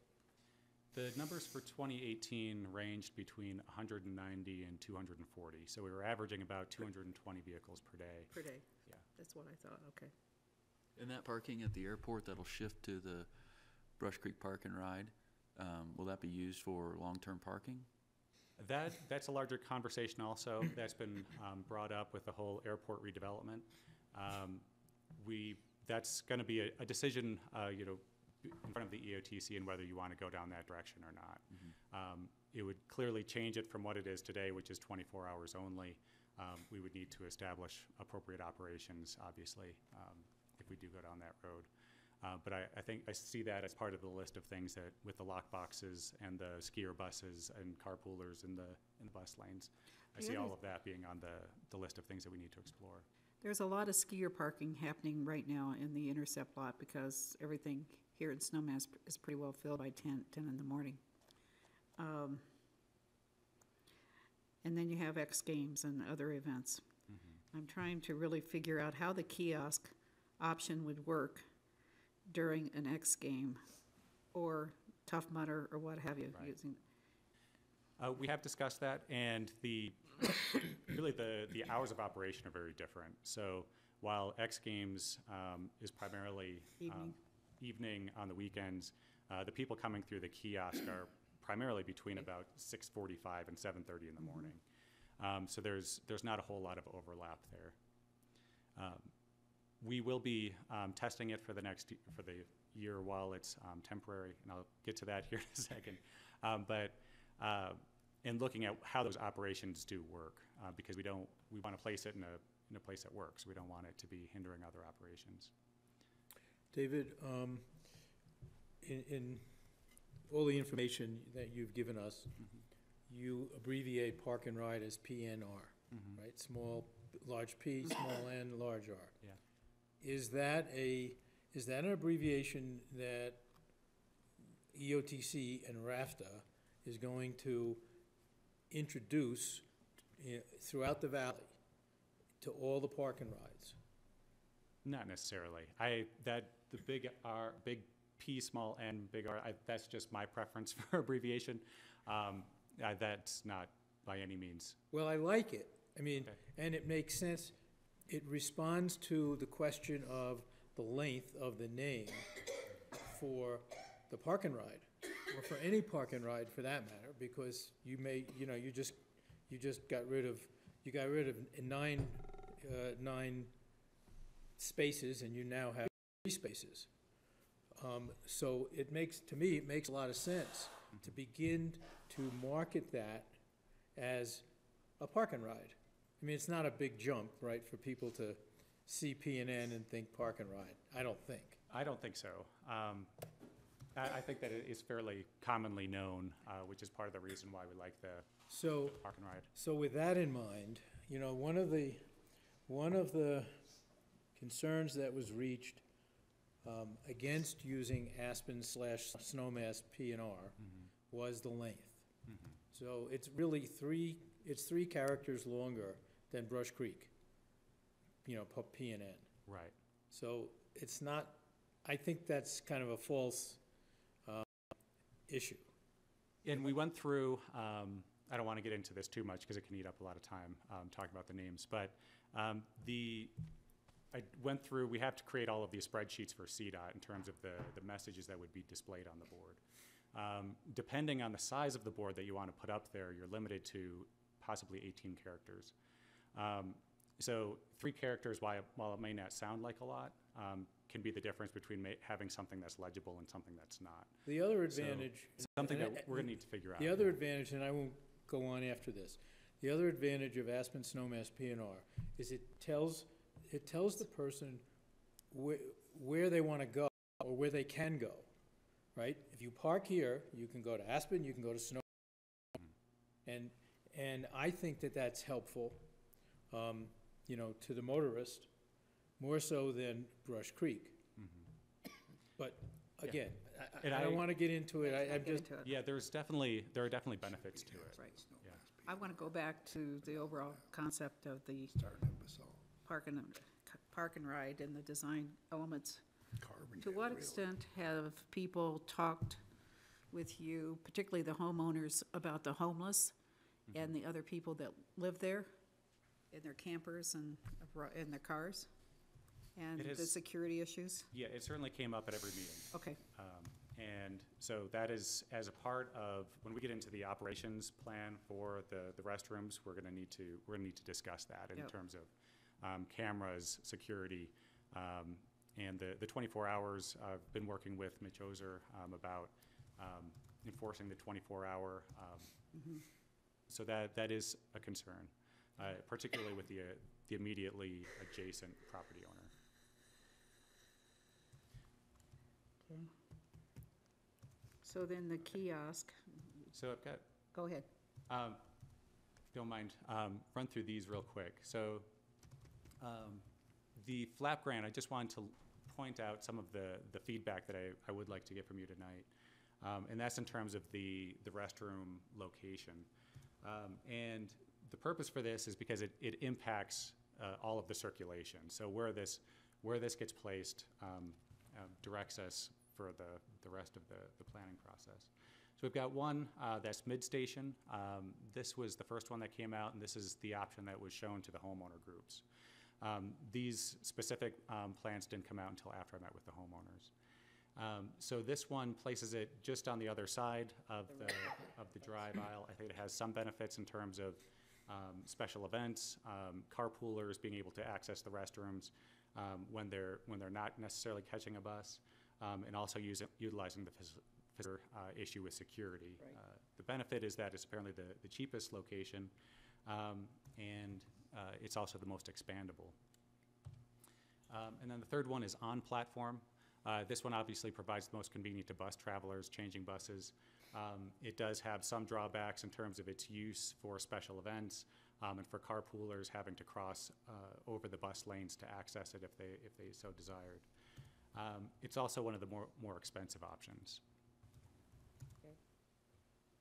So that's just immediate read of where, you know, your thoughts in terms of where they could be located, I think is some of the feedback that I'd like to receive. Mid-station? You're looking at mid-station? Even though I know a lot, well, I know quite a few things that we're doing in Renta. Because if you're north of the station and you park way by where the stoplight in that parking area, you got, and it's icy and cold, you're not gonna hoof it. And it really is convenient to the bus traffic. Mostly lab is dead. Yeah. So there is an option with mid-station and north station to have an information booth that could be opened up, so say for Maroon Bells, Leaf Peeping, or X Games to be able to provide that information. and guidance, or for other special events, bike events, that kind of thing. So those are two, I think, good points about the north and mid station that you would lose on the on-platform. But no, in none of this are we looking at concessions or food vending. I think we should. But granted, as part of the mobility lab. So just with that in mind, and with the potential information area, I think the mid-station is the right place. Okay.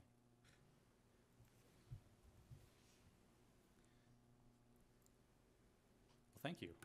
That is very helpful. And then in terms of the kiosk relocation, this is just to show you what they're looking at right now tonight with planning and zoning. So initially, this is to be placed on skids, if you recall from October 18th meeting, and will be placed on a permanent foundation once everything with the flap circulation is established and exactly where it would go. It is anticipated that there would be about a 1-year evaluation period for this. So we would need to look at its performance over the and make sure that it is actually serving its purpose. Next, at the March 18th meeting, we'll have more feedback in terms of what's happening with it, with the location. Is that the proposed location for the temporary building? Yeah, this is the proposed location for the temporary building. Can, can trucks make that turn with the kiosk in the middle? They can. So this, I do have a cursor.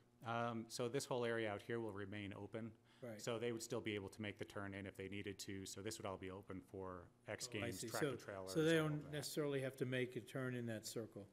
No, they don't. This is just, this is showing generally how the vehicles would come in and out. So there Gotcha. wouldn't be any other delineation there, Okay. at least temporarily. It's a little different, though, than on your map, right? Because you have a roundabout at the end. Are you looking at the flap grant? Yeah. Yeah, so with these, so what we're looking at now is potentially having the kiosk here, and this is all very conceptual right now, and with a bus turnaround up at the end.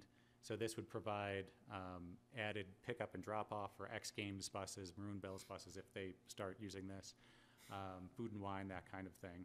So with an additional kiss and ride potentially over here that could double as another bus drop-off.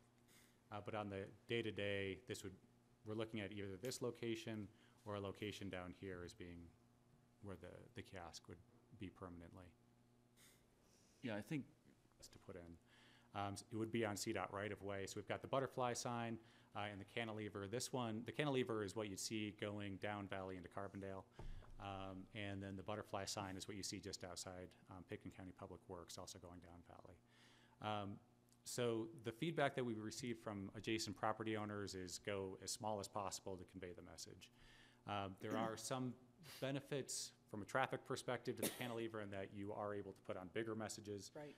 And it's more obvious to people driving down the road. But it is quite intrusive visually. So I think that's the drawback. So on the staff side, we've been gearing toward the butterfly design. And then there's various widths that we can get to accommodate different size messages. But right now, so that we can proceed, we're looking for feedback in terms of whether you are dead set against cantilever or butterfly, or just exactly how this sits with you. I think we need to keep the homeowners up in the Brush Creek Village somewhat happy, because this is what they're staring down at. I like those cantilever. They're very, very helpful, but boy, But they're you know, if huge. it was down the road more, before, the Brush Creek people wouldn't even see it, you know, and it almost. Position for one of these signs as well? There Or is is it only up Valley? There is one going down Valley, There is one. but it's controlled by CDOT. It's across So from that's Cozy the one that Point. says watch for wildlife, always. So that's not really gonna change? I have been in touch with CDOT trying to see what the process would be to put different messages on there. Well, but the board size, Yeah, the board size isn't changing. right, And that one is that gonna one be the same. So, I kinda think that, you know, Tom's got a point, that I think that if you move it, you know, further west, you know, from Cozy Point or from Juniper Hill, down Valley side of Juniper Hill Road, Brush Creek Village doesn't really No, they see won't it. have a problem. And just, you know, that is where we're looking Okay. in terms of And location. in It's that about a case- mile prior. Okay. In that case, I would go with the cantilever myself, because you can put more on it. You could, you know, if there's an accident on Shell Bluffs or whatever, alternate route, Brush Creek to out, whatever, you can put whatever you want on it. I So mean, I we've don't know- got consensus on cantilever. Are you fine with the cantilever? I mean, I don't like those cantilever signs. I think they're awful. I mean, where did they come from? Like these down valley signs, was that all connected to the bridge project? They were put in at various times, but they're all CDOT. So Been they're all there a long controlled time. from the Hang Lake Tunnel. This was before the bridge project, those went up. Yeah, those were prior to. Yeah. It just seems odd that we have them going down valley and there's nothing going up valley. Regardless,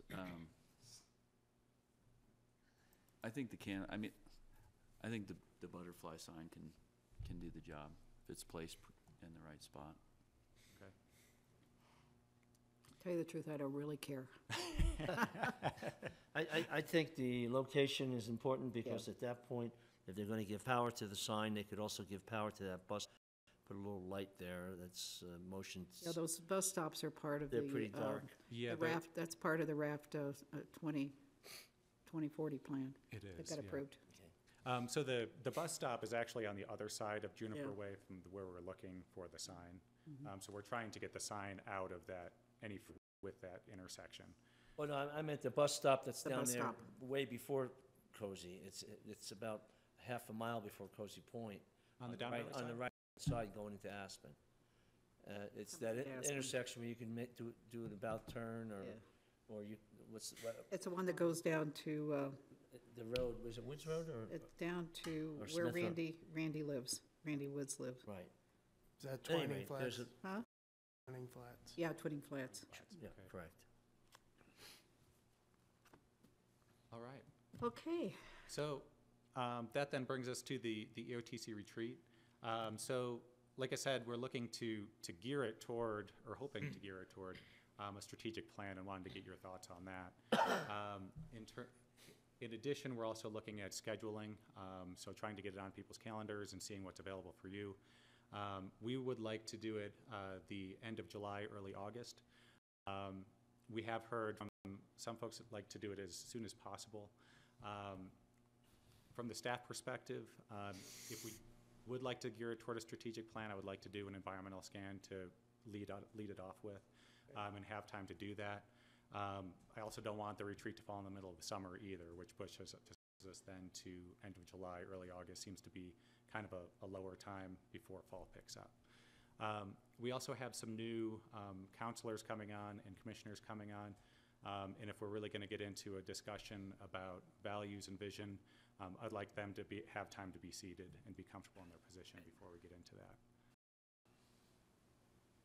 So, When does that all happen? June. So Board of County Commissioners had one just started in January, and then the City of Aspen is in It's June. June. Yeah. March 5th or something like that. That's the Election is election, March but they don't 5th, get yeah. seated till June. Oh, excuse me. So we'll take a look at July, early August. All right. And not everybody will make it because it is vacation time, it's It's a- summertime. Yeah, there's never a good time, it Yeah. seems. Okay. Anything else? Is there any, Thank you. yeah, thank you. Thank you, Thanks, David. David. David, Thank you so much for coming out. anything from you? No, I think, I'm glad to have Dave on board, and he's doing a great job and moving a couple of things forward, so we're happy to have that happen. Good Thank stuff. you, council. Do you feel like we need to have, because Brush Creek Park and Ride is overseen by the Aspen Parking Director, do you feel the need to have Snowmass involved with that at all? Well, we are, because EOTC is funding the operational expenses, and so there's coordination between there. Mitch and I talk when necessary. And some of the issues of trying to get this dynamic message board up and running has been driven by my input and Mitch's input as well. I think it's understood that the intercept law, or the Brush Creek Park and Ride, or the Snowmass Aspen Park and Ride, is in the best interests of both communities. Though Aspen has more resources to deal with it, staffing-wise, and a dedicated parking department. So that seemed to be the appropriate way to go with that. We do coordinate with them, so I'm not that worried about it. Okay, good. Okay. Thank you very much for coming. David. Thank you. Thanks, David. Good info. Okay, Both next, Davids. next item on the agenda is an executive session. Town council will now meet in executive session pursuant to CRS 24-64024 and Snowmass Village Municipal Code Sections 245C to specifically discuss one item, provided there is an affirmative vote. Come on, get off of there. I'm sorry, my computer. Conferences with an attorney for the purposes of receiving legal advice on specific legal questions pursuant to CRS 24-64024C and Snowmass Village Municipal Code 245C2, provided there is an affirmative vote of 2/3 of the quorum present at this meeting to hold an executive session and for the sole purpose of considering items A above. Provided further, there is no adoption of any proposed policy, position, resolution, regulation, or formal action shall occur at this executive session. Do I have a motion to go into executive session? So moved. Do I have a second? Second. All in support? Aye. Okay.